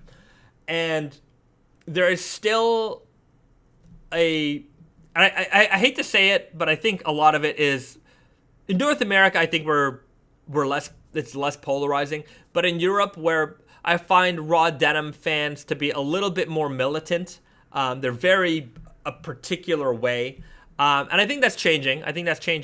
And I think a lot of CRD's audience happens to be in Europe. I know he's based in Berlin, and so doing a topic like stretch selvage or stretch raw denim, I thought would be a fun topic for him to cover. It would try to maybe open up some minds, and I knew that he would be able to cover this topic in a very insightful way. So, he does this great video. He's got a lot of great feedback from it, and I think we're gonna open some minds up. I watched the video, and like he's doing so much work. What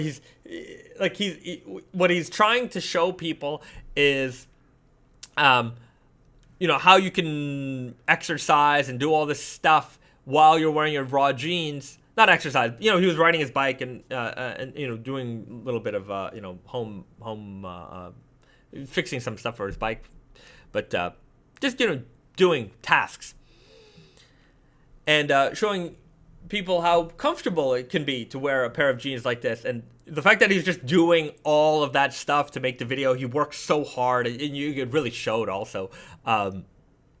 Just the ability for me to partner up with some of these other creators that are better storytellers than I am in the way that they tell their stories. I'm really good at talking. I think my strength is just doing these live streams, but being creative in video land, not my forte. Still working on it. It'll definitely take me some time before I'm at the level of a CRD or an Iron Snail, or so gotta keep working on that. So I will continue to partner up with some of these guys to try and get our message across, and not just a general Naked Famous Denim message. I mean, if like I always say, I don't know if I always say it, but I just want to put the information out there. And if you happen to like our products, and then give us a try. But just getting people into the mindset of stretch selvage, and realizing that it is, there's nothing wrong, like there's nothing inherently not authentic about it. There's this worry about authenticity, and a lot of worry about authenticity in the raw denim community. And I don't really, I don't really subscribe to that idea. Because I think that it's very gatekeepery. Raw denim has to be worn with a chore coat and boots, and you have to look like a mailman from the 1920s. No, you could wear it with sneakers, you could wear it with boots, you could wear it with a leather jacket, you could wear it with a sports jersey, whatever it is. However way you want to enjoy it, you can enjoy it. There's no right or wrong way to do that. So and with that, there's no right or wrong way in terms of the composition. If you're a more active person, you need to stretch. Why should you have to suffer to enjoy raw denim? It's not necessary.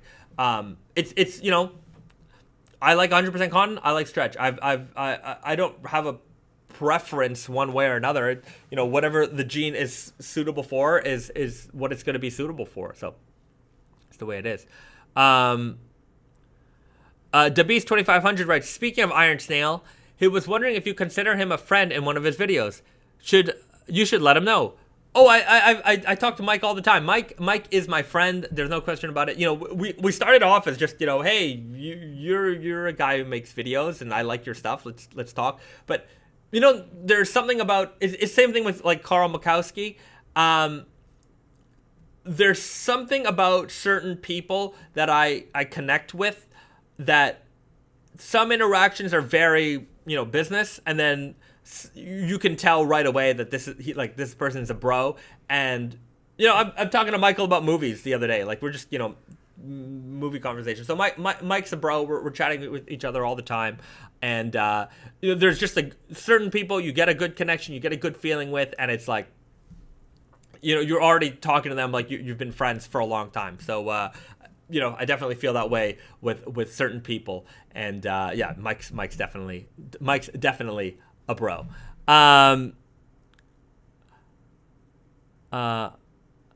Electric Bam Boogaloo 2 writes, CRD videos were eye-opening. I had strong misconceptions about stretch denim. I think a lot of people do, and that video is going to help open up a lot of minds.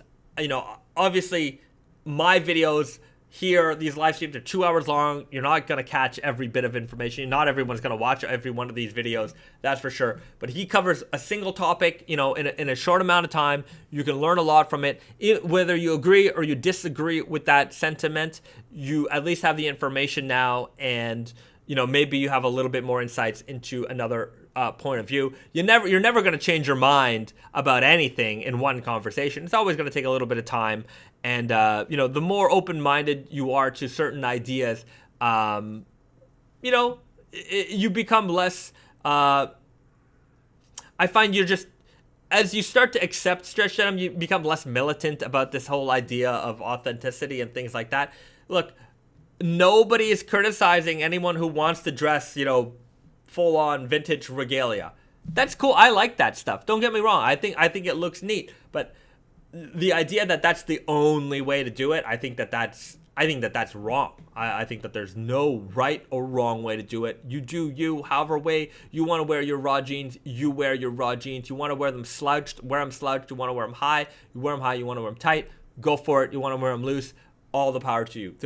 As long as you are enjoying your jeans and wearing them and fading them, then we're in business. And even if you don't want to fade them, there's nothing wrong with not fading your jeans either. If you like clean, crisp, dark, raw jeans, great.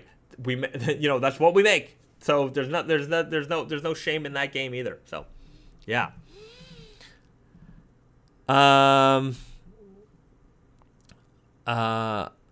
Okay. Ace Bulf writes, with Selvedge stretch, where are the stretch fibers located? Is it spun inside each thread, or is it located on the weft parts or something? So CRD actually covers this, and this is one of the things that I talked about with him on the phone. And I think a lot of the misconception about stretch selvage or stretch raw is that it doesn't fade, and that's just, I don't know how. I think that's the problem with a lot of people, even in the raw denim community, is that they think they know, and they clearly don't know.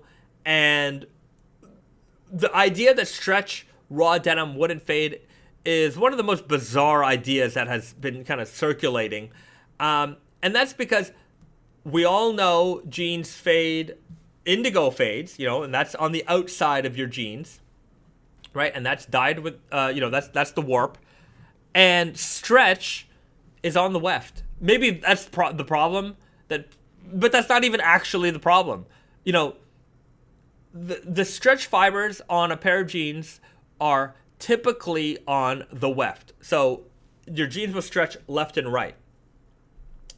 That doesn't affect the warp in any way. The warp is dyed with indigo and is probably 100% cotton.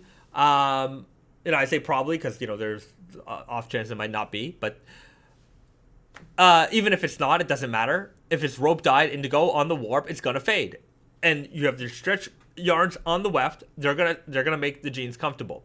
Now, even if there were stretch yarns on the warp, which there can be, there are things called two-way stretch denim. Sometimes they're called four-way stretch denim. And let me explain that. Two-way stretch is stretched. They call it like a two-way stretch and a four-way stretch are technically, they're kind of the same thing, just different ways of calling it the same thing. Stretch denim's on the weft typically, and that stretches left and right. Some people might consider that, it's just the way you think about it. It's one-way stretch in the sense that it stretches only one way, left and right, horizontally. A two-way stretch denim is a denim that stretches horizontally and vertically. So they will have stretch fibers on the warp as well. So you get, an extra, dimension of stretch. Now, some people call it four-way stretch because it stretches left and right and up and down. So, two-way stretch and four-way stretch are often the same thing, but nobody calls stretch that's just on the weft a two-way stretch. They just call it stretch denim. So a little bit of funny terminology there. Dual access stretch, Ace Buff writes. But yeah, it doesn't, like I said, stretch in the fiber doesn't, stretch in the denim won't affect the ability of it won't affect the ability of the jean to fade so long as it's rope dyed. If you're dealing with a rope dyed yarn, it's going to fade. And when you're dealing with stretch, usually the way that it's made is like the stretch fiber is the core of the yarn, and then cotton is wrapped around it. It's kind of like the way, so let's just explain it. So the stretch fiber will be the core of the yarn, the cotton is wrapped around it, and the cotton is what's dyed. So it's not affecting that, and if anything, the elastin fiber doesn't dye anyways. Like it won't pick up any of the dye. So it's not like the core could then get like dyed and then it won't fade, but no, it won't pick up the dye because it's it just doesn't. It's kind of like when we sew jeans, we use something called a polycore thread. So a polycore is a polyester thread wrapped in cotton, and the polyester is what gives the thread that you use to sew jeans the extra durability. It's funny because sometimes you look at these like quote unquote like authentic repro brands, and for a long time, and still some of them today use 100% cotton threads for sewing, because back in the day that's what they used and that's what is authentic. But that stuff breaks like all the time, so easy. And then I'm sure they dealt with customer service issues because, hey, my jeans broke, threads breaking everywhere, and trying to explain that to somebody, oh no, it's supposed to do that, is like, oh no, these are $300 jeans, they're not supposed to do that. And it's like you kind of get into this weird situation. So anyways, that's just that. Naked Famous Crumpets writes, is it a struggle getting your 32-ounce jeans sewn? Oh yeah, there's not a factory in Japan that will sew that jean anymore. We had some people call in some favors for us to make it happen, but it's such a pain in the ass to do it that just it's not worth anybody's time. Yeah, so they're not gonna happen anymore. Like even the 40 ounce, we're making them in Canada. Like when we make it, we have our own machine. We custom ordered a machine to do it, and it's gonna be a made in Canada jean. We couldn't rely on anyone to do that for us.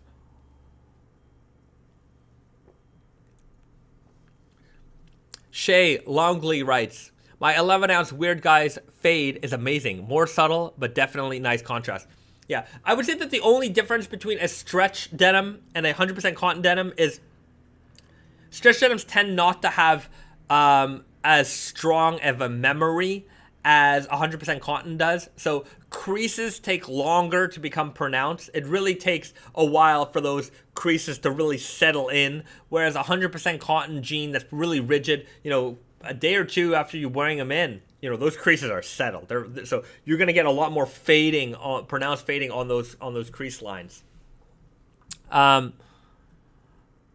Crumpets writes, what type of machine? It is a beast of a sewing machine. When I'm back in Montreal, we'll do a video showing it off. But it is a sewing machine the size of me, basically, and it could sew through anything. It could sew through solid steel. I don't know if it could actually sew through solid steel, but it is a monster. Like, we put like 3 or 4 layers of the 32-ounce denim through it, went through it like butter, no problem. You try that on a regular sewing machine, the needles are gonna break instantly. Like, there's no sewing. Like, the 32 ounce is such a pain in the ass. Like,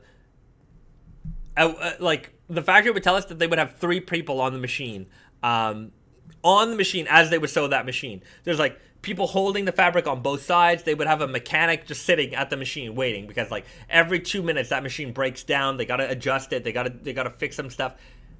It was not worth it for them at all to make that production for us. And they're just like, when we went back to say, hey, can we do another one? And they're like, nope, we're not doing that again.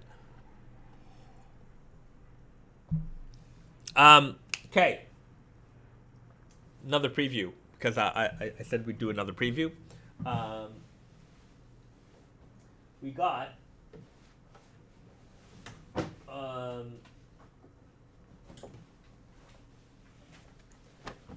I got a stack of pocket flashers here. We got the Vulgar Selvedge 3.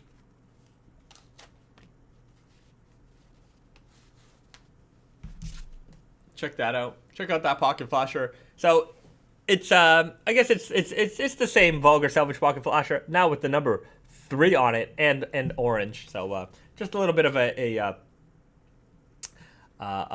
revised color, here. Just thinking to myself, maybe one day in if there's ever a Naked and Famous Denim collecting, the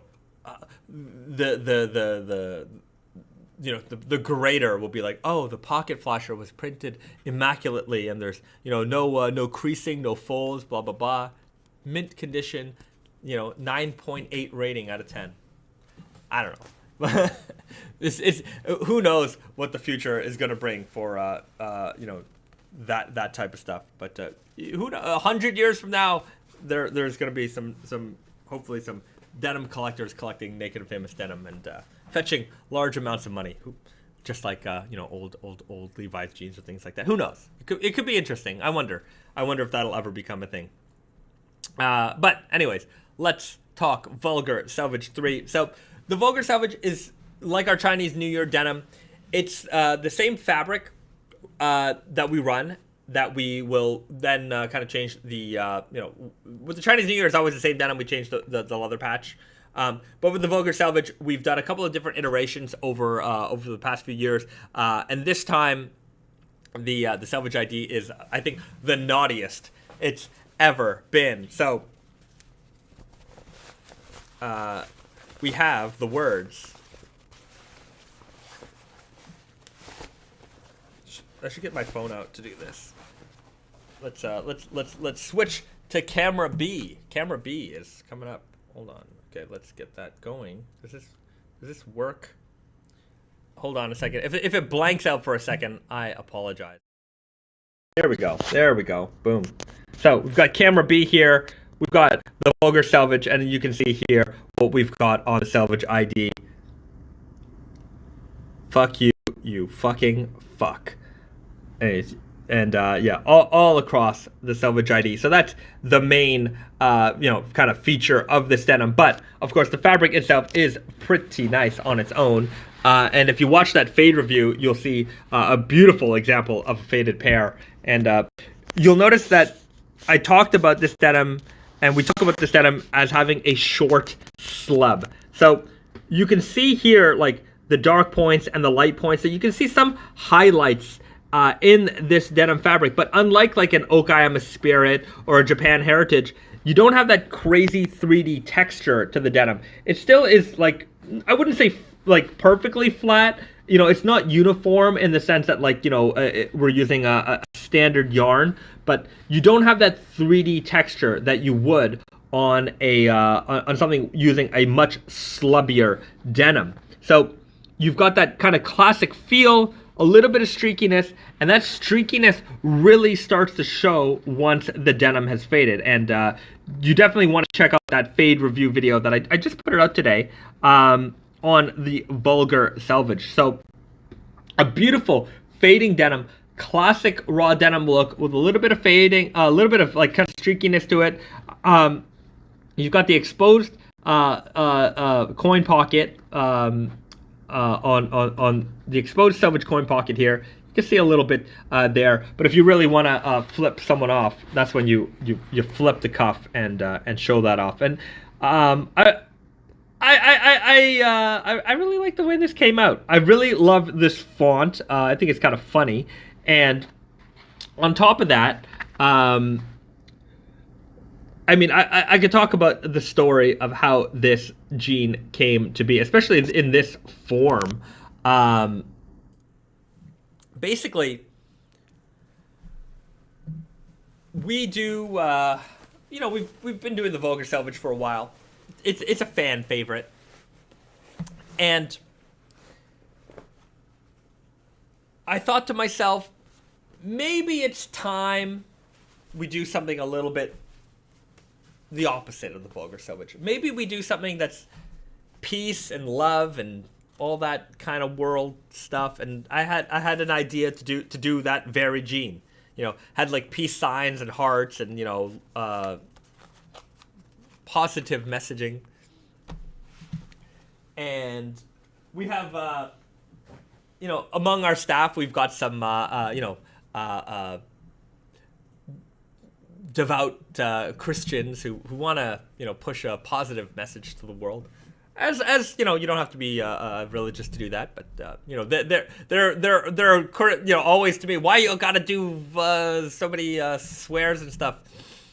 And I'm like, you know what, you're right, we should do something positive and peace loving. So we kind of came up with the plan for that. And then I just thought to myself, peace sells, but who's buying? So we've decided, you know what, let's just go complete opposite. Let's go for really vulgar. And that phrase, I always thought it was a fun phrase. I do love my F word, by the way. Big fan of profanity. I try not to swear too much on stream and things like that, but in real life I'm basically a pirate.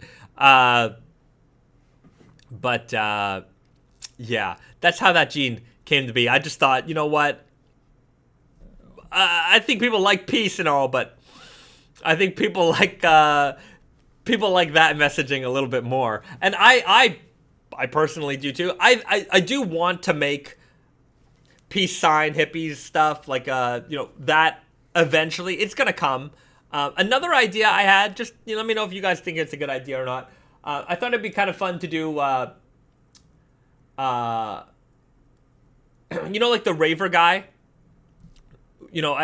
When I did the video, I made the little thumbnail and I had like peace sign and a happy face and like a lot of raver iconography. I thought maybe that would be kind of fun to do on a Selvedge ID. Anyways, let me like alien stuff maybe. I don't know, little alien heads. You let me know. UFOs if you guys are into that kind of stuff. I'm not, and everyone keeps asking me if I'm into UFOs, and I'm like, they're like, what do you think UFOs are real? And I'm like, what does UFO stand for? Unidentified flying object. Yeah, I think UFOs are real. I think that statement is true. I don't know, and that's the problem. Is like, they're unidentified. I don't know what they are, and I'm not going to speculate as to what they are. They're just unidentified.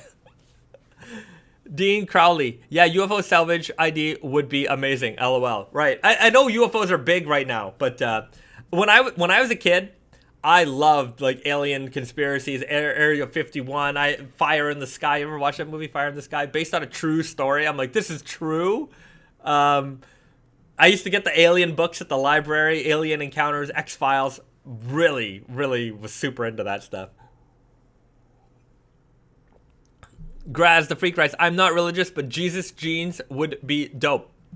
There is actually a brand called Jesus Jeans out there from back in the day. Maybe there's a remake of them. Anyways, when you're done this live stream, Google Jesus Jeans. Their ads were ridiculous. You can't have ads like that anymore. Ridiculous.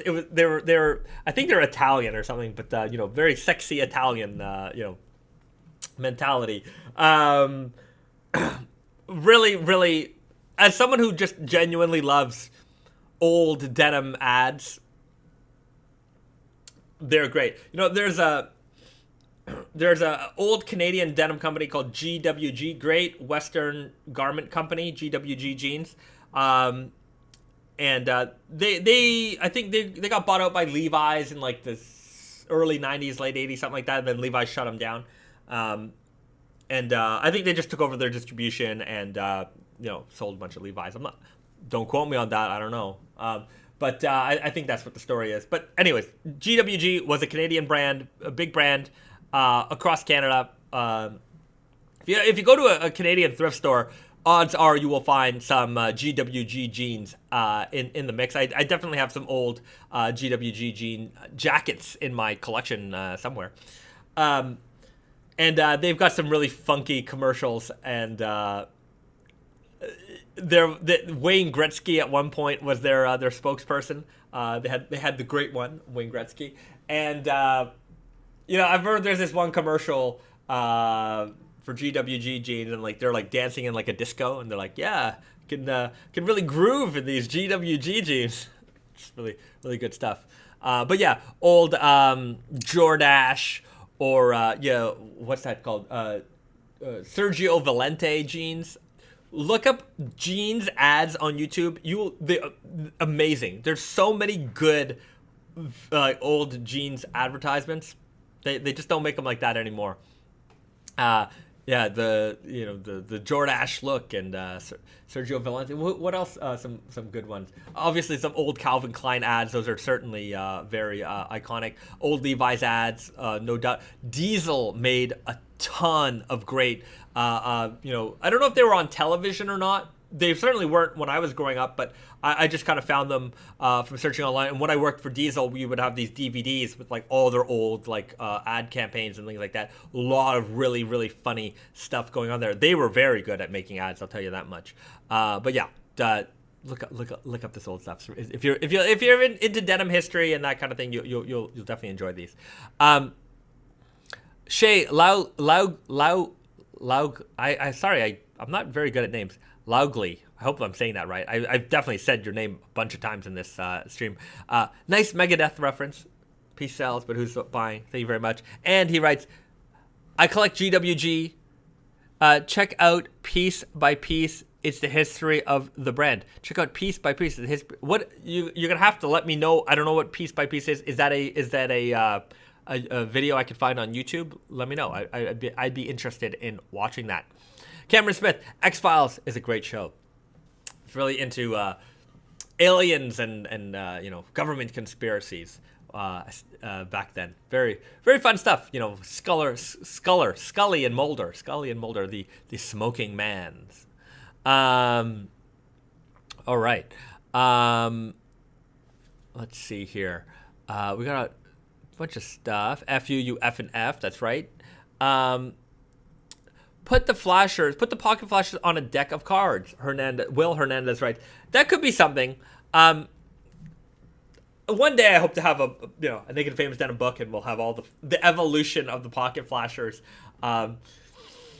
It's kind of interesting. I mean, we went from Brandon, the early pocket flashers. They were kind of crude, but they got the point across. Brandon used to just make them up, in his computer and in his office. But Brandon's no graphic designer or anything like that. So the evolution of Brandon making the flashers to hiring some artists to hiring other artists, and like the visual evolution is quite interesting to see. I definitely need to find I need to find them all, make a big collage of them somehow.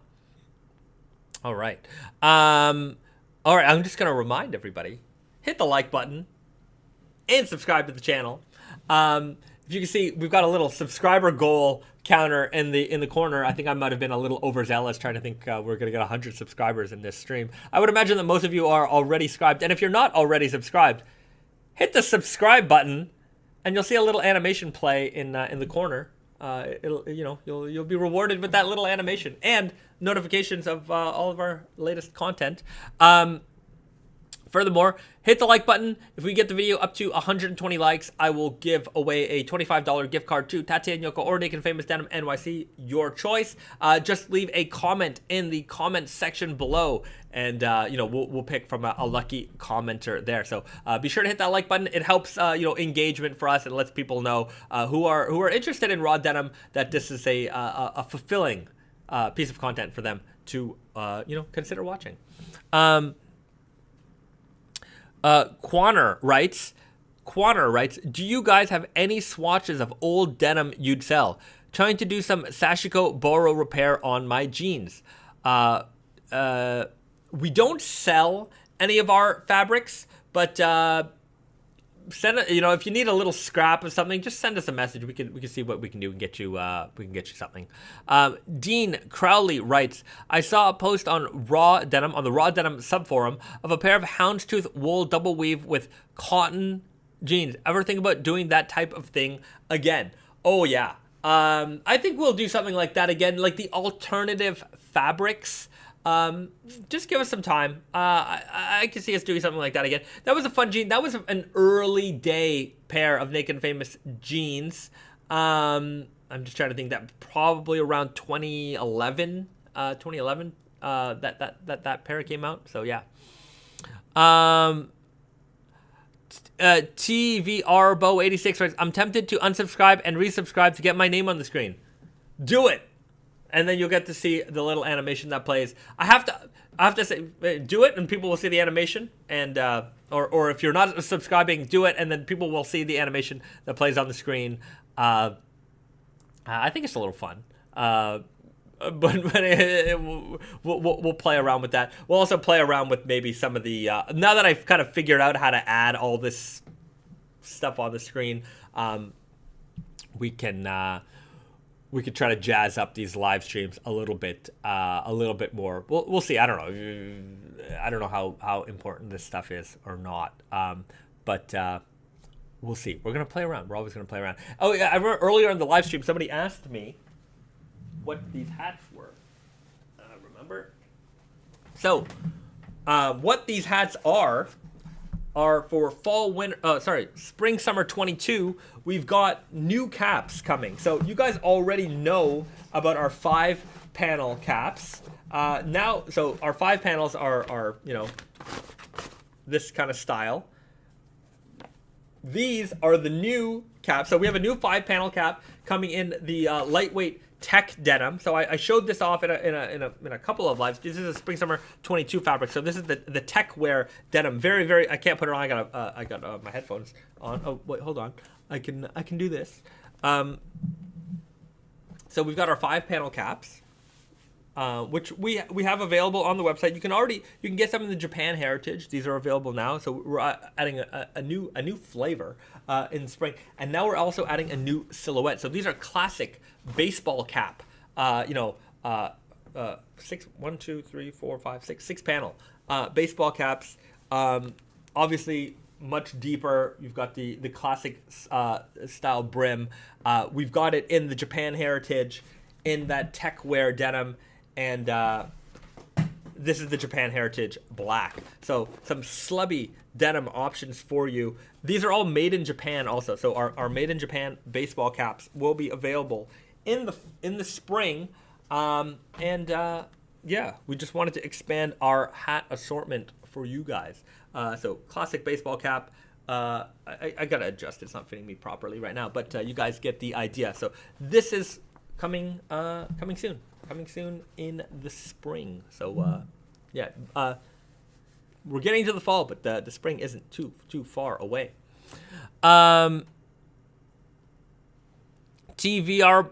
TVR Bob 86 writes, it didn't work. I didn't even get a "you're already a subscriber" loser message. Oh, sorry about that. If you're not a subscriber and you're watching this, hit the subscribe button. Let's get that animation to play so everybody can see what happens when you are a subscriber.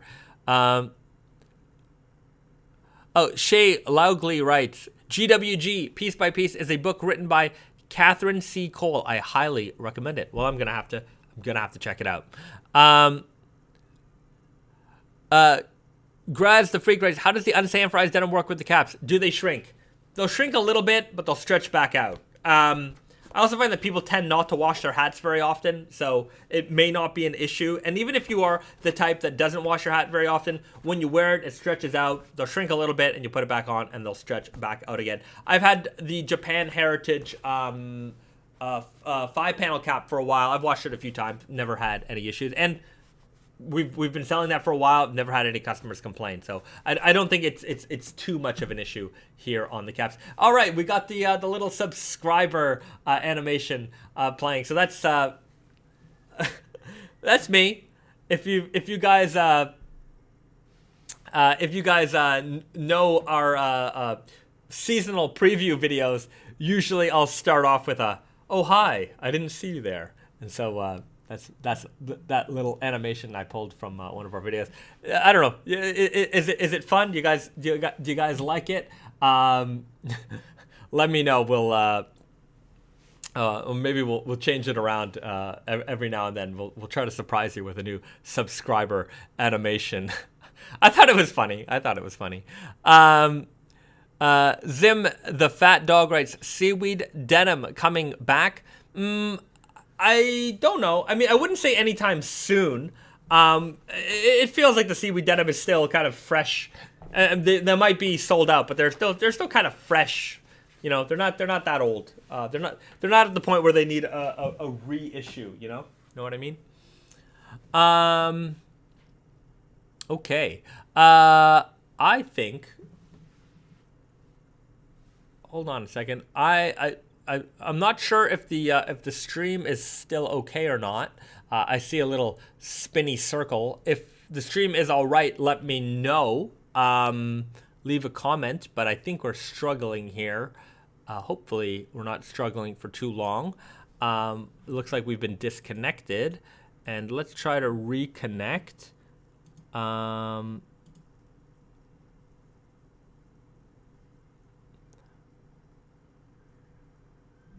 Okay. I was already subscribed, but it looks like the widget was just lagging behind. You're still on. Looks good. Yeah, it's fine. All good. Stream is fine here. Stream is good.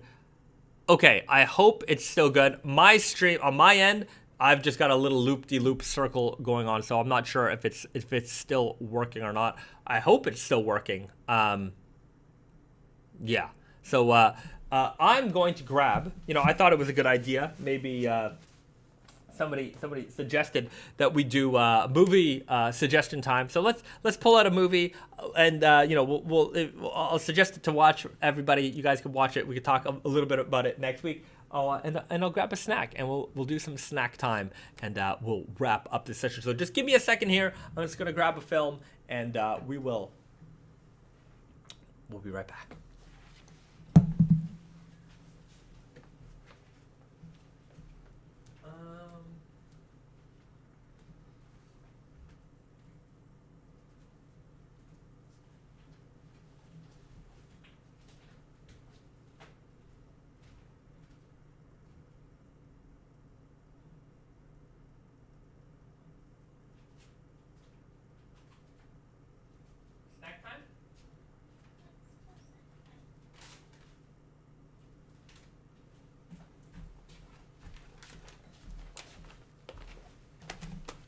Okay.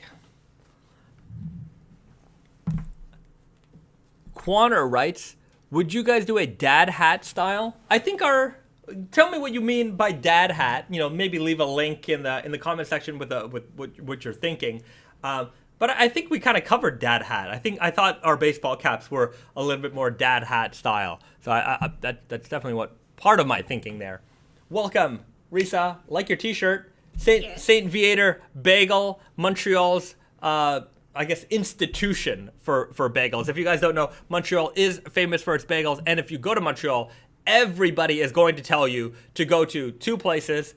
One of them is Schwartz's, if you want to get a smoked meat sandwich, and the other place to go to is St-Viateur Bagel. They make some really, really fine bagels, and I love their really kind of crude logo here. It's definitely a fun logo.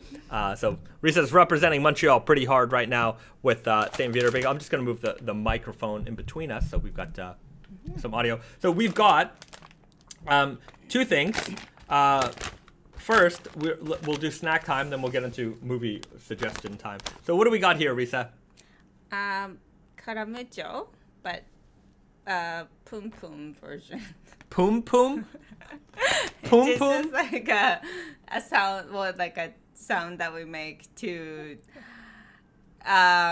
when smell is strong. When the smell is strong. Yeah. Okay, well, I'm not going to go into the full-on explanation, but if you're from the Caribbean, it's got a totally different meaning. Yeah. So, yeah. Anyway. It's dynamite garlic. Dynamite garlic, Poom Poom, Caramucho? Caramucho. Potato chips. So, it's a super garlicky and spicy chip. I don't know if it's the same in the Western culture, but like garlic in Japan is considered to be like a summer food. Oh. Or like you know, when it's hot and like you get like a lot of people get heat strokes and stuff, like garlic is supposed to like give you power. Really? So, yeah. Yeah, not in the West. Garlic is not considered. Garlic is considered. I mean, we eat garlic all Yeah, year long. all but year then, long. Like, you know, in summer they kind of push that idea of like you need this. Interesting. The only like trope I think that revolves around garlic in the West is that it kills Dracula, or resists Dracula. So yeah. Anyways, let's give this a shot.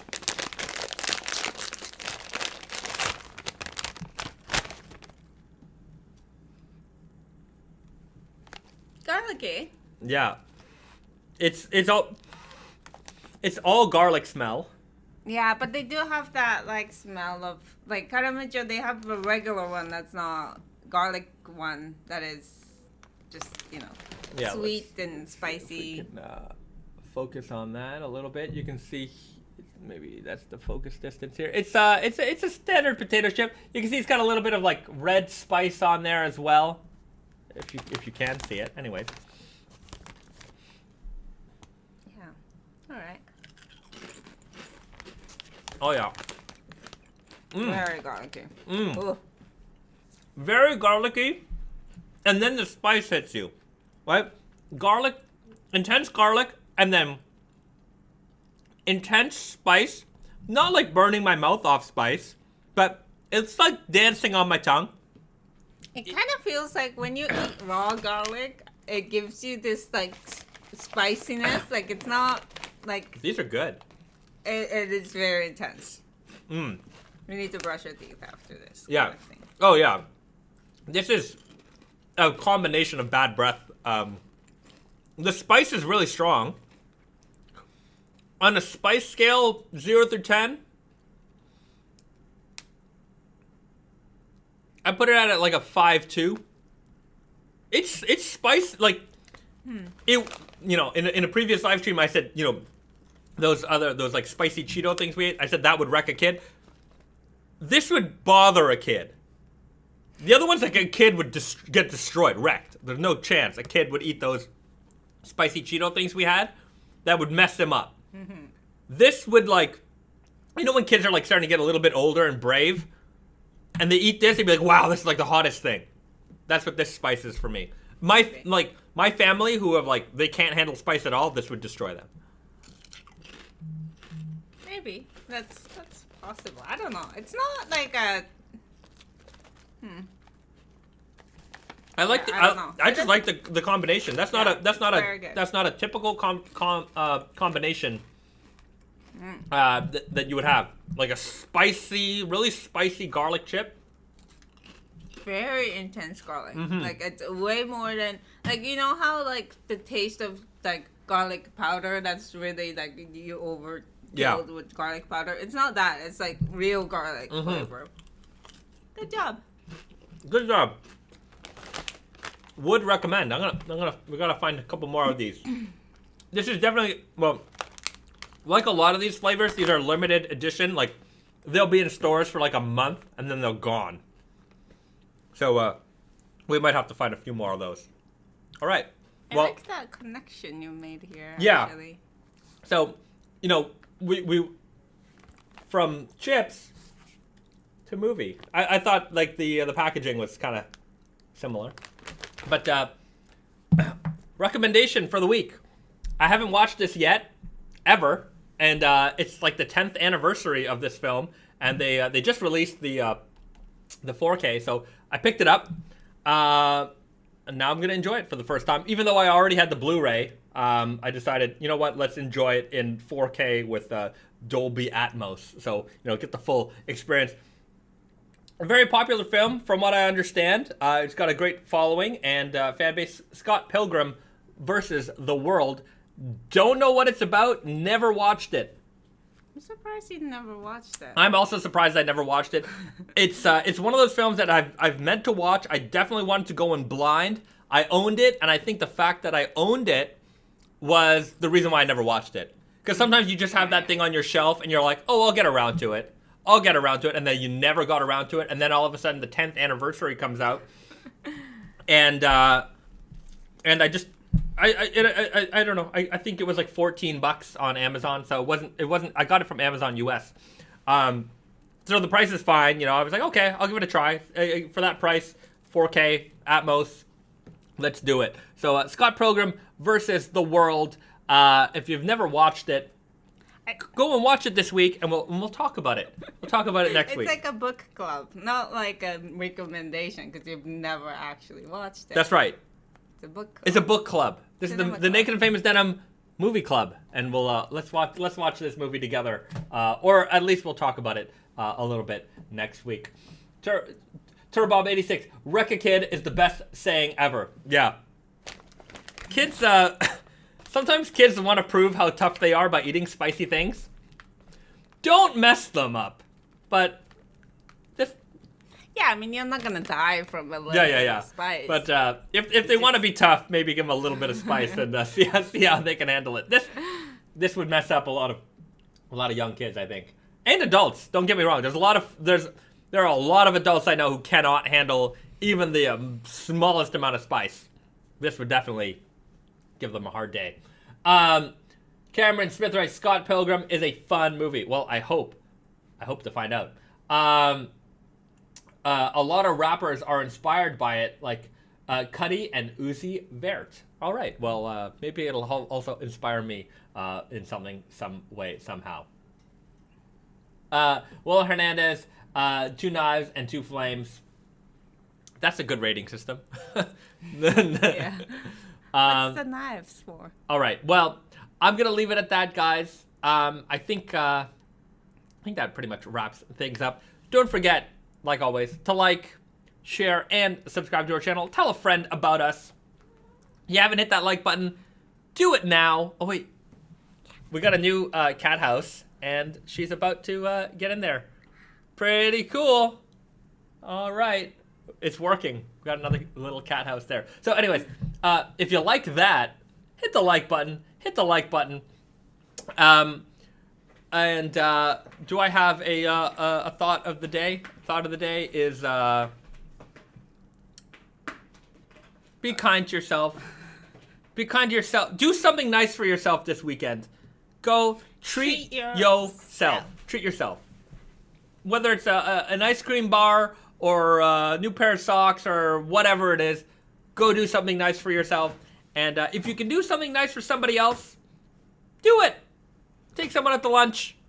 Buy them a candy bar too. Maybe buy them an ice cream bar. That'd be real nice. So be nice to everybody. Maybe don't point at people. People don't like that generally. But anyways, don't do as I do. And if you want to do it as I say, just a recommendation. You don't have to do anything. Anyways, I'm no good at saying goodbye. Want to have a chip? Yes. All right. I'll see you guys next time. Thanks, everybody. Bye-bye.